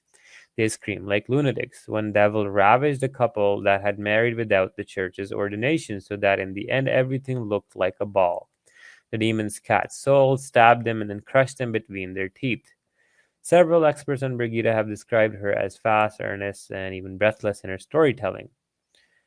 In many texts, her own descriptions are kept. You can see that they're pretty violent. Now, this almost sounds identical to when Muhammad went on the Miraj journey, where he was walking by the angels. He was seeing these angels crushing people's heads with rocks for adultery or riba or whatever. And they had claws and clawing at them. And it's just so similar. It's almost the same person. Exactly. It's what I was thinking too when you was reading this. I'm like, this sounds exactly like the Isra al Miraj. And not only that, it's consistent with the Quran too, where you're feeding people pus and they're drinking boiling water and burning oil on their heads and shit. So you kind of see a similar violence portrayed in the message as well. Now, with all of this aside, we are done with the famous cases section. We are going to do one more slide, and this was going to be regarding Dr. Hassan Aziz, who wrote a paper about Muhammad's epilepsy. And I just wanted to refute this one paper because Muslims love using this, but also to point out some critical flaws and critical errors and some manipulations he employs, just to show you that how, like him, most Muslim scholars are try to talk about the epilepsy argument, or they suffer from these shortcomings. So let's start. And this is very important. So on the left side, top left, we see Dr. Hassan Aziz asserts randomly that these signs and symptoms of discomfort endured by the Prophet were because there's a divine human transfer of revelations. Okay, and he goes on to say that above the human world, there is a spiritual world, and that the human soul must be prepared to exchange humanity for angelicality in order to become part of the angelic species at any time in a single instant. This is a science paper, guys. He provides no evidence for his claim that the angelicity exists and this exchange needs to happen. And then he goes on to claim that this just happens. So he asserts the existence of souls and angels in this angelic realm without. So this is a doctor that made a scientific paper about Muhammad not having epilepsy. Yes, and we're going to refute that and show you how he defends the argument is based on critical flaws and lies again. And this is the one you was actually planning to contact the paper, right? Yes, Yeah. Yes, and you'll see why, because there's some critical errors. So, for example, and he calls these peri-revelatory episodes, right? So in one on the bottom left, he sees this is talking about the first revelation. He says it needs to be noted that Muhammad was fully conscious throughout this entire episode. Again, lies that Muhammad was fully conscious and aware during the first revelation. We go to our section on fainting in the first revelation section. We see that Muhammad was swooning, fainting, and in and out of consciousness by his own description. And in some narrations, he was completely knocked out. He woke up after. So that's one lie. Now, on the right side, he then suggests that this singular event without any subsequent definitive signs and symptoms of suggestive of epilepsy exclude the diagnosis of epilepsy. Now, he seems to suggest that Prophet had only a singular seizure, which is a lie. He had multiple seizures. You can refer to the convulsions, fainting, and snorting sections. He then also said that the Prophet only had one fainting episode, which is a big ass lie, because we showed that there's a fainting section with about 30 slides. There's a lethargy and fatigue section, and it covers Sunni and Shia hadith to show you that, again, this is a lie. Then he goes on to say that this is the only thing that is closest to a convulsion or epileptic convulsion. And he again refutes the idea of epilepsy by saying that Muhammad only had one seizure. And he says that it's you have to have two seizures or one seizure with a high risk of recurrence. So the Prophet, in fact, did have very high risk of recurrence. In fact, it was not merely a risk, but proven over the span of his life via his repeated seizures. And as the doctor seems to suggest, it only happened once. No, it did happen numerous times, as we've seen through the course of this series. Now, another interesting one he says is all the PREs were accompanied by Quranic revelation. This is just blatantly false. In fact, we showed that sometimes Muhammad would get revelation where he would have a seizure. He would get a seizure with no revelation. Sometimes he would get a seizure, the angel would tell him what it was, but he would forget the revelation. And then he had seizures before becoming a prophet, hearing voices and all that, which also refutes this as well. Then let's see, what else does he say? He seems to assert that the Prophet was awake and sharp after his revelations and seizures like Farid's cousin, but we had the fatigue and lethargy section that showed clearly that the Prophet was not sharp. Again, he makes another lie and assertion that he can't substantiate. In conclusion, what we'll see with these kind of papers, they're built on making these very interesting manipulation of the evidence, saying that the evidence doesn't exist when it does. And ironically, in this case, he says the Prophet should be awake, sharp, and whatnot, and that the author suspects or expects to find Muhammad to be slow, lethargic, and fatigued after the epilepsy. epileptic attacks. He doesn't realize that that is exactly what we find in their own books. And that's the ironic bits. Now, this marks the conclusion of probably the whole series. We've gone through a lot of evidence. We've talked about a lot of things. We have some miscellaneous slides I just want to go over. We're going to go over like 4 or 5 slides, just quickly swivel through them. These are mostly from last year. So let's go there. This is a slide number 436. This is the role of psychotic disorders in religious history considered. There's 3-4 doctors here. Analysis reveals that these individuals had experiences that resemble those now defined as psychotic symptoms, suggesting that their experiences may have been manifestations of primary or mood disorders associated with psychotic disorders. Who are they talking about? They're talking about religious figures such as Abraham, Moses, Jesus, and St. Paul. On the right side, in the conclusion, they say, we suggest that some of civilization's most significant religious figures may have had psychotic symptoms that contributed inspiration for the revelations. It is hoped that the analysis will engender scholarly dialogue about the rational limits of human experience and to serve and educate the general public. But yeah, even these scholars say that at the end, after this, about the possibility that persons with primary mood disorders associated psychotic spectrum disorders have had a monumental influence on our civilization. Right on. There's a couple more papers if you want to go through. I don't even want to talk about them. This one mentions a few cases that you can look into, couple of books, couple of papers. Those are from last year as well, from the first presentation we did. But yeah, this concludes the presentation. Now, I had some things to talk about, some possible. So, for example, like we just talked about Dr. Hassan Aziz, as we see that he is not doing full justice to the argument, he also brings out, he tries to downplay the number of events or the seizures and stuff. Similarly, we have references like, for example, Haikal. He will also write a paragraph about Muhammad saying, oh, he didn't have epilepsy. Haikal's obviously Muslim. But there are other scholars too, like Daniel Peterson or Karen Armstrong. She wrote a book about Muhammad's life, and she in the book mentions that she doesn't think he has epilepsy. But the fact is that all these scholars, when you look at their idea of what they saw in Muhammad as epilepsy symptoms and stuff, is remarkably short of what could be identified. In fact, in my research, I identified way more than most people, brought up way more points. The objections that these people might bring to defend Muhammad from epilepsy, in fact, are similar to what Dr. Hassan Aziz did, where he says, oh, he fainted only once, but no, he fainted a few times, more than once. So these kind of lies and manipulations, or the not doing the full justice to the argument. Now I wanted to get into some objections they might say. So why do you quote sources that don't agree with your conclusion? This is just so funny. It's like saying that why do Muslims quote sources from non-Muslim academics that don't necessarily agree with their conclusions, right?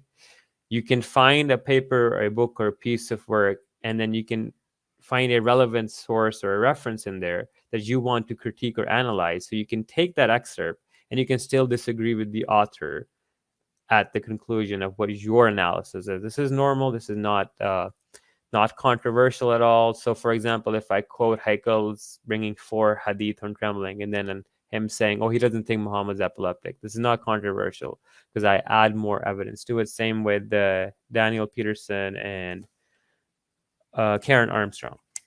But with that aside, and of course, we're not looking at we're presenting sources from the tradition, right? So if we don't believe in the tradition, that doesn't mean we can't quote the sources for people that do believe in the tradition. We're having a conversation with believers. Hey, believers, these are the sources from your book, and what do you think about these? If you reject these sources, well, welcome to our club. We don't even need to discuss this anymore. But if you do, then okay, let's have a conversation. There's a question for you, Abdullah Gondal, from a friend Yusuf Zai. What's your plan, your next plan after this? Does this research finally, without any doubt, close the chapter of Islam for you? And then also, based on the comments I was discussing, he said, okay, if that was already the case, that, you know, Islam was already done or whatever, then what's the plan for you next in terms of debunking, research, stuff like that? I mean, first of all, I want to take a little bit of a break. This was a huge, took a lot of time, a lot out of me. Just living inside of this guy's delusional thinking head. Like, I mean, Muhammad isn't fun, isn't easy finding all this, just constantly searching for seizures, psychotic things. This is, I'll take a break. I'll do an Urdu version of it probably. But that's just going to be the same stuff, just me speaking in Urdu. The Harris, the documentary, I might make one. Don't know how quickly, when yet. For me, for debunking Islam, I mean, there's so many things you can do. You can go down like the morality of Muhammad, the problem with the Quran, Quranic revelation, the nature of Muhammad's revelations. Is the Quran preserved? There's so many ways you can debunk Islam. And honestly, Islam to me is not a special ideology. It shares the exact expected traits and things you would find with any ideology from that era and time expected. From an anthropological perspective, it's not even unique. You can find very, very normal explanations of why Islam spread due to the politics of the time, where the Romans and Greeks were fighting. There's a power pocket, and this vacuum just preceded by the Justinian plague is similar to what happened with the Arab Spring and then ISIS coming up in 2014 because of power pocket and stuff. So these things you can talk about. But I mean, I don't know. There's so many things. I don't know exactly what I'm going to do. Right now, I'm just glad that I've been able to get through this. There's more I can add to this, like a section more about the death of Muhammad, how he died. So just to quickly give people a brief synopsis, as Muhammad started having huge headaches. He then had severe fevers. If you have a severe fever, after a stroke, that is a bad sign. He lost motion in both of his legs. He had to be dragged. There were hadith that he's lost his speech for a while. He couldn't speak. He kept fainting over and over again. So these things may indicate he had a stroke before he died. Again, it's not really, I just didn't want to add it in here. There are multiple references. There's another reference where he was delirious at the end, where there was revelation coming to him. Apparently, the fastest and the most frequent, this is in the sunnah.com, you can pull it out, when he was sick, nearing his death. But then those verses, where are they? Where is that revelation? Then there's the day of, I don't know if it's the calamity of the Thursday or something, where Muhammad was giving them instructions to write something, and Omar and some Sahaba said, oh, Muhammad has just lost his mind. Don't listen to him. He's about to die. So stuff like this. But again, that's not central to the argument itself, because we have so much evidence apart from that, besides that. I can quickly do a quick summary of what we've discussed this whole thing. Or we can just take a few calls, whatever you'd like to do now. Yeah, I think summary would be good. And the second part of the question was, you know, basically, does this put the final nail in the coffin for Islam for you? The final nail in the coffin for Islam. I mean, yeah, this is beyond a shadow of a doubt. Like, this kills it. This kills it. But I mean, this attacks the core of Islam. This attacks the core of Islam in such a unique, sharp way, where you're going at the source. You're saying, Muhammad, the source, your only source to contact God, is so fundamentally flawed in the most interesting ways that, from a historical perspective, this guy would not be considered reliable or trustworthy by any standard. Right? And that's something that's very, very important for us to drive home. His memory problems, his own cognitive deficits, his fainting. He was not of a sound mind. He was not psychologically all there. His whole life, actually, after he accepted his prophethood, became a delusion. He thought he was the prophet of God, and everything became about Islam. And when you think about it, everything Muhammad did after that point was influence somehow tied into Allah telling him this or that. And that is what it is. Islam became his psychosis, and Islam is his psychosis, and we're still dealing with the aftermath of it. Because at the end of it, Islam is nothing more than this angel coming to Muhammad. But everything, think about it, Allah, Gabriel, Malik, Ridwan, all these angels, all the huris he saw, the heaven, the hell, the torture in hell he saw, the sex he saw in heaven, it's all coming from here. It's all in here. It's all his delusion. And we have this ridiculous ideology where you go to heaven, you're having sex with these transparent virgins with perky boobs, and if you go to hell, God is pouring boiling oil over you. Like, this creates a psychotic, tortured idea of God too, because it's coming from a flawed mind. But yeah, if you want, I can do a quick recap. Let me just add a few comments. So for those of you who have enjoyed the series, please do consider donating and support Gondal do more of his research, and the channel. If you'd like to support the channel as well, do consider joining my Patreon. That's also an option, or you can join the channel. Click join now below. The channel is growing slowly, but it is growing, and hopefully we can actually counter some of the Dawa guys out there that have huge channels, and there's a lot of work. Unfortunately, the nature of the game is very uneven. You have the Dawa guys with so much money; they have $1 million budgets. I mean, we're talking Yaqeen Institute, we're talking Aida, we're talking Sapient, we're talking millions of dollars of funding, full-time da'is, whereas both of us, we have our lives, we also work full-time. Gondal has his school as well, studies. On top of that, we're doing this, so the money is used in order to hire and get things done that I cannot do myself. I have someone helping me right now. He's in India and he's doing some of the editing for me, and I'm hoping to put out a lot more content, so the money does basically get converted into time savings for me and is most appreciated. So if you can help out in that sense, that's great. If you can't, that's okay. We're going to continue doing this anyways. You can help us out in other ways. You can share this content, the Epileptic Prophet, right? We want this to go viral. We want people to the way this stuff usually works is, as time goes by, it gets distilled further and further and further. People are already copying this content and uploading mirrors to the channel. Clips are going to appear. People are going to start talking about it on the shows. That's what we want. We want this to happen. We want you to discuss it with others. We want you to share it with others. In regards to Yusuf Zai's question about is this a final nail in the coffin? I mean, honestly, the nail in the coffin has been like 5 years ago for me and for Abdullah Gondal. Like, when we first talked, like, we were already like 100% done. It's just that as time goes by, like, the more you look, the more holes you see.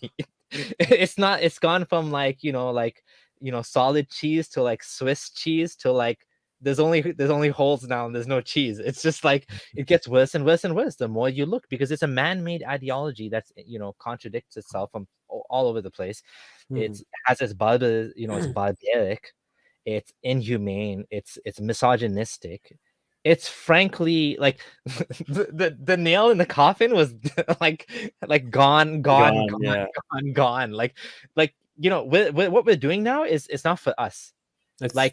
It's for everybody else, right? Because not everybody sees things the same way. For some people, especially for women, it tends to be Muhammad's bad behavior towards women and how Islam treats women bad. A lot of women are not comfortable and not happy with the Aisha thing, her being a child, right? It doesn't sit well with them. For other people, it's a science. For other people, it's a history. For other people, it's now the neurology, the scientific evidence behind the so there's lots of different things that work for different people. We're just trying to help the most amount of people possible. So yeah, that's what I have to say to that. You can add whatever you like, Gondal, and then you can, if you like, you can just summarize. I did put a link for people to call in if they want. We'll keep it open for 10-15 minutes. But go ahead and you can summarize while we wait. Yeah, so I'll go through a quick summary that I've written about the main points. So first off, we see Muhammad had a traumatic birth. This was exemplified by him losing his father before his birth. Then the birth itself was traumatic, as in he's reported to come out with his mom with his head raised. He didn't come out like a normal baby. His umbilical cord is said to be cut up. He was born with apostia. Then his mom is also suspected to have seen and heard voices and lights. After that, he was given away. His foster parents thought he was possessed, and they returned him because he had the chest cutting incident that happened with him, where he was washed of his heart by 2 angels and whatnot. This was repeated at the age of 10, and then at the cave of Hira, and then before the Miraj incident as well. And the time of adolescence, so Muhammad also lost his mother after being returned, and then he lost his grandfather. After that, there's an incident where Muhammad was slapped by an angel with his eyes rolled towards the heaven when he was carrying rocks. His cousin and some people thought he might be crazy. Then Muhammad, before Prophet, started hearing rocks and trees talk to him. He then starts hanging out in caves, and then he is also allegedly exorcised for jinn possession before he became a prophet. Muhammad then, when he has his first experience, starts doubting his own sanity, saying that I fear that I'm going insane or I'm jinn possessed. He, in fact, needed a blind 80-year-old Christian man to convince him it's Gabriel. He couldn't get himself to be convinced of that. In fact, he himself thought it was the Satan squeezing him like a ketchup bottle. He then had psychosis where he had said that he had depression. He was extremely sad. Revelation paused, and he would go up the mountains of Jabal Nur and Sabir or some other mountains to commit suicide. But then he'd hear a voice and he would stop. This is consistent with what you'd expect. He would also have convulsions, foaming at the mouth, go red or pale, snorting like a camel, have severe sweating and fainting and lethargy symptoms. His teeth would clatter and his lips would smack. He also had episodic amnesia and forgot the revelation at times, or forgot if he had sex with his wives, would twist and lose consciousness and fall down, had a huge fainting problem. He also had an altered sexuality that was first hypo, and then later on with time had huge bouts of hypersexuality. He was prone to violence as a solution to problems. He was easily irritable and offended, and would order the murder of a lot of people. He was constantly involved in warfare, sending out armies. In fact, most of his last 10 years, he had 70 wars almost, or raids and battles he dispatched or took part in. He had hypergraphia. He would rhyme a lot, or at least started rhyming in the beginning. We saw how compulsive rhyming can come out as a temporal epilepsy symptom. He obviously exhibited clear textbook signs of OCD and scrupulosity. He had a delusional outlook on the world where he's hanging out with genies, angels every day. He's fighting demons. He's choking demons. Genies come talk to him, hang out with him. All sorts of batshit crazy stuff. The craziest of the crazy stuff you can imagine this guy has done. He would go to the graveyard at night, pray for the people, hear dead people being tortured in the graves and whatnot. When you view this all together, from looking from a broader perspective, from an outsider, and you can looking down at this guy's personality, you can clearly see that Islam is a product of a delusional mind. There's absolutely no doubt. After going through this, you can try to say, okay, maybe he didn't have exactly maybe epilepsy. He might have had some form of some other mental illness, but there was something definitely of a neurological nature underlying his condition. That was a brief, quick synopsis of the whole argument. We have so much more. I mean, I can't do justice. Yeah. We have 20 hours almost worth of content, and by now, do watch it. There's so much interesting stuff. But yeah, if you have any callers, if you have any people that want to join in, how's it going? Fine. I have a question for you. It's been a while since I started watching your channel, and I got interested in certain topics. I'm from Colorado here in the U.S. Well, I wanted to know, is there a clear distinction between psychological disorders and demonic possession, or are there some overlapping explanations between the two fields? I'll let Abdullah Gondal speak to it. I'm just gonna say one thing. We're both atheists, and we don't believe in demonic possessions. We don't even believe in demons. Like the whole point of this series was to show that there's a materialistic, aka naturalistic, explanation for what's happening. This entire revelation, as Abdullah Gondal was saying, none of this is exclusive to Islam. This would apply to all prophets, to not all religions, but like the Abrahamic foundations, they're all on the same, they all fall apart as well. Abdul Gondal, is that accurate? For me, I mean, there are no demons. Again, demonic possessions are just misinterpretations or confused states in these episodes. The overlap happens in some ways where people get scared as the amygdala get triggers, which is a deeper structure in the brain related to fear. If you have seizures spreading to that, you'll have insane sensations of fear and confusion, which are similar to what Muhammad experienced. And a lot of people who suffer from epilepsy or schizophrenia, when they have their episodes, they do go through those things. So that might cause and we also know that when you have fear or when you're scared, your frontal lobe tends to shut down, so you can't critically think as much. And also, why do people see scary images or humanoid figures, right? So your brain is so interconnected. When these seizures are spreading, they're tinkling or leaking electrical signals into, let's say, your occipital lobe, which is the biggest part of the brain, right? So the occipital, when it's getting some messages, you start seeing things in your vision. Similar to sleep paralysis. One very good example of demonic possession overlapping with modern neurology would be sleep paralysis, where we understand how the lower brain structures are having a communication problem with the higher brain structures, where the brain is now confused that are you awake or not. So you think like you're being choked because your brain is still in the slow breathing phase, but your higher structures think you're awake. This creates this illusion where some people see a thing sitting on their chest or a genie strangling them, and people will consistently report this black figure. And you'll also see, interestingly, this appear in alien abduction stories sometimes. But no, I would say looking into sleep paralysis, that's a very good example to see an overlap of how people perceived psychiatric things, and only now we're understanding the actual neurology behind it. Okay. That was so beautiful. Can I say something else? I could have said. Yeah, sorry, I was going to say, Gondal, that was so beautifully answered. Way better than I could have ever answered that. Yeah, go ahead. You had something else you want to say? Yes. My intent was not to bring up the existence of demons, mainly to address the literature of demonology.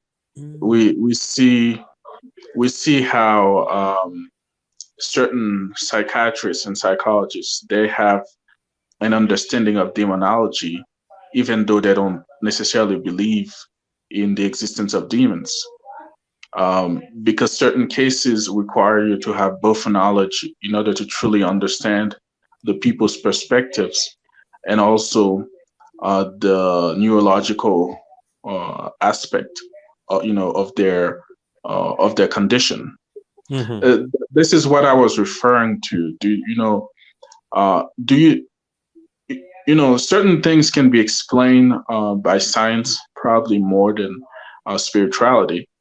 But do you think there might have been an explanation, a demonological explanation for his condition?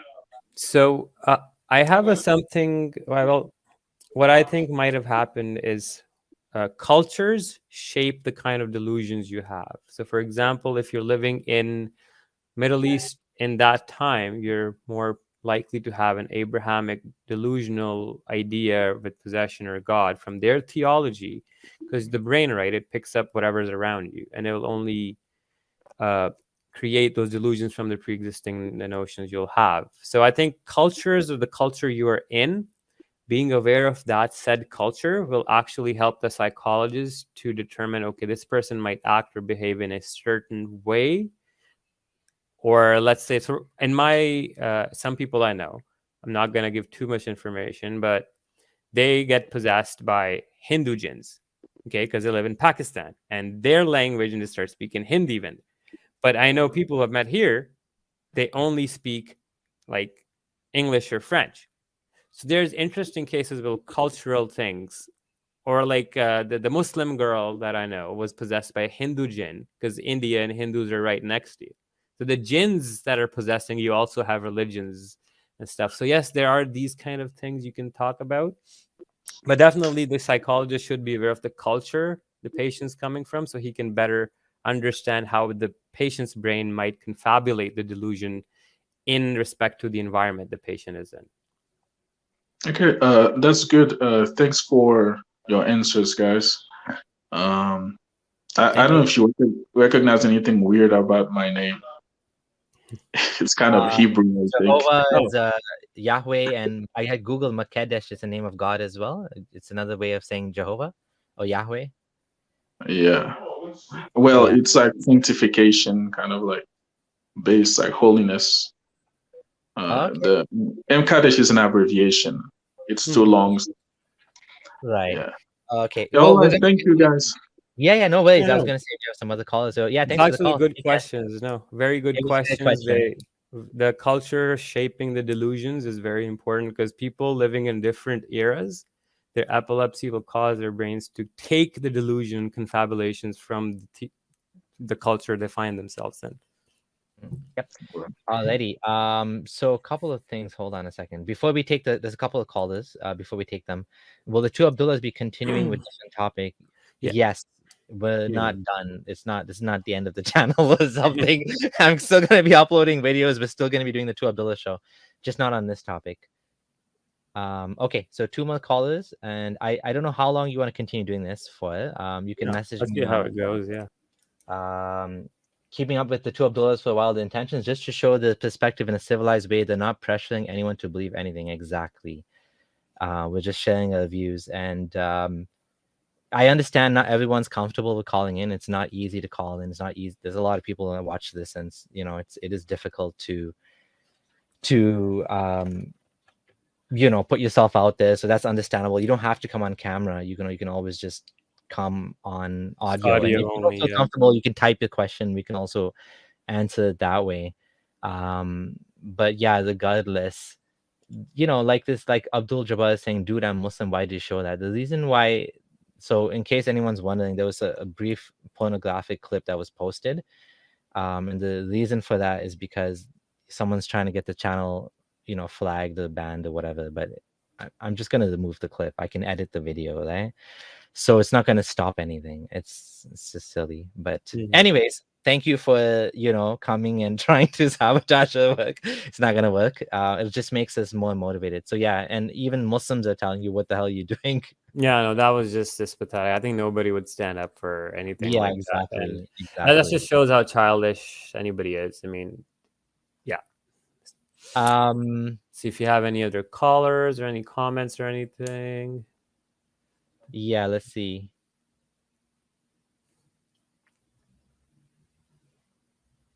Well, I don't see any callers yet. We will do the next episode on the topic of, we don't know yet. We'll figure it out. Maybe we'll have a guest. And about the slides, people are asking, when are the slides coming? We will announce that. We're trying to figure that out. And we'll see what we can do. Okay, another troll. Okay. So it seems like people are just being childish here, and we're not getting anybody. But anyways, we had a great show, so we're gonna end on something positive here. Yeah. Great show, and 15-year-old trolls, Muslim trolls that are obviously trying to hijack the channel. It's not gonna work. I don't really and that's not gonna stop me. But yeah, we can thanks talk for about some possible objections or something like that. Yeah, any objections you've got on Twitter, we can talk about stuff like that. Yeah. So a few things. Muslims are mad about, why did I use Shia sources? Of course, I'm not bound to the Sunni method. No academic is. Most Western academics will tell you that the Sunni method is, of course, not the only method to approach hadith. I mean, the Sunnis themselves don't agree within themselves. The Shias don't agree with the Sunni corpus. So to give you a holistic picture, to give you a broader perspective from Sunni, Shia, and secular sources, we went all around. That's the point. Why did we use some weak hadith? We only use weak hadith where we could find either Sahih hadith to corroborate it, or there's also the idea that weak hadith are not fake hadith. Weak hadith can be authentic as well, and especially if they're corroborating each other and with numerous chains. And also there's the whole, then another thing I wanted to bring up was the authenticity of the mursal hadith. So there's different scholars. I just found a paper where like Imam Abu Hanifa, Imam Malik, Imam Ahmad ibn Hanbal would accept mursal hadith, for example, while some other scholars would outright reject them. What is a mursal hadith? It doesn't go all the way back to the Prophet. It's cut off at the tabi'i or sahabi sometimes. But yeah, scholars sometimes don't agree with their own grading of hadith. One scholar will say it's sahih, the other one will say it's da'if. This is very common as well. Regardless, we did point those anomalies out anyways, so there's nothing that was hidden per se. Let's see, what else? The epilepsy of Muhammad is how God chose to communicate how, even if Muhammad does seem to exhibit epilepsy, maybe revelation seems like epilepsy, or revelation is epilepsy is a form of revelation. So there are some objections like this. If you take that route, that you think Allah was giving him epilepsy, that is that's hard to distinguish then which one is a real seizure, which one is Allah's given seizure, which one's a hallucination from the epilepsy, which one was a real angel, stuff like that. Let's see, we talked about the death of Muhammad. Sometimes they'll say different translations I actually didn't use any of my own translations. All the translations I used were other scholars. I would try to find either a translation into English and or Urdu, so I could then use that. So it's not mine, get it verified. References for Dr. Wood's work. So Dr. Wood doesn't bring the exact each hadith when he talks about Muhammad's epilepsy. That's again not a problem because I brought them all in my presentation, so that's okay.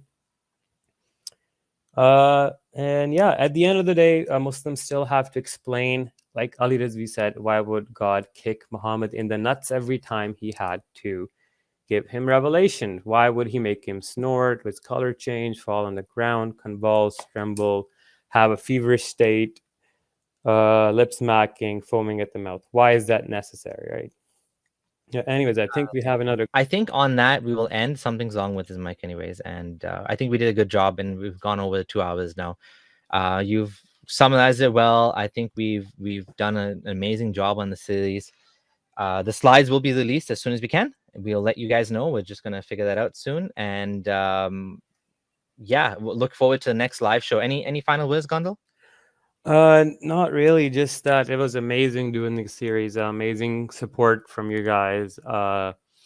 Like what, 20-ish hours of content. It's without you guys, I mean, keeping me going, motivated as well. So thank you a lot. Thank you a lot for your support.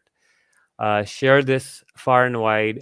These hadiths and everything, they're for you guys to use. Now you guys know how deep, how strong the case is. It's you can add so much more to it. You can add more references. Like I said, what I got was just what I could access off of online sources or my university library. But there's so much more that I just, even on Google, I'll show up and you can't buy the book, or the book hasn't been scanned in. You have to buy it from the Middle East. There's so many more references you can find.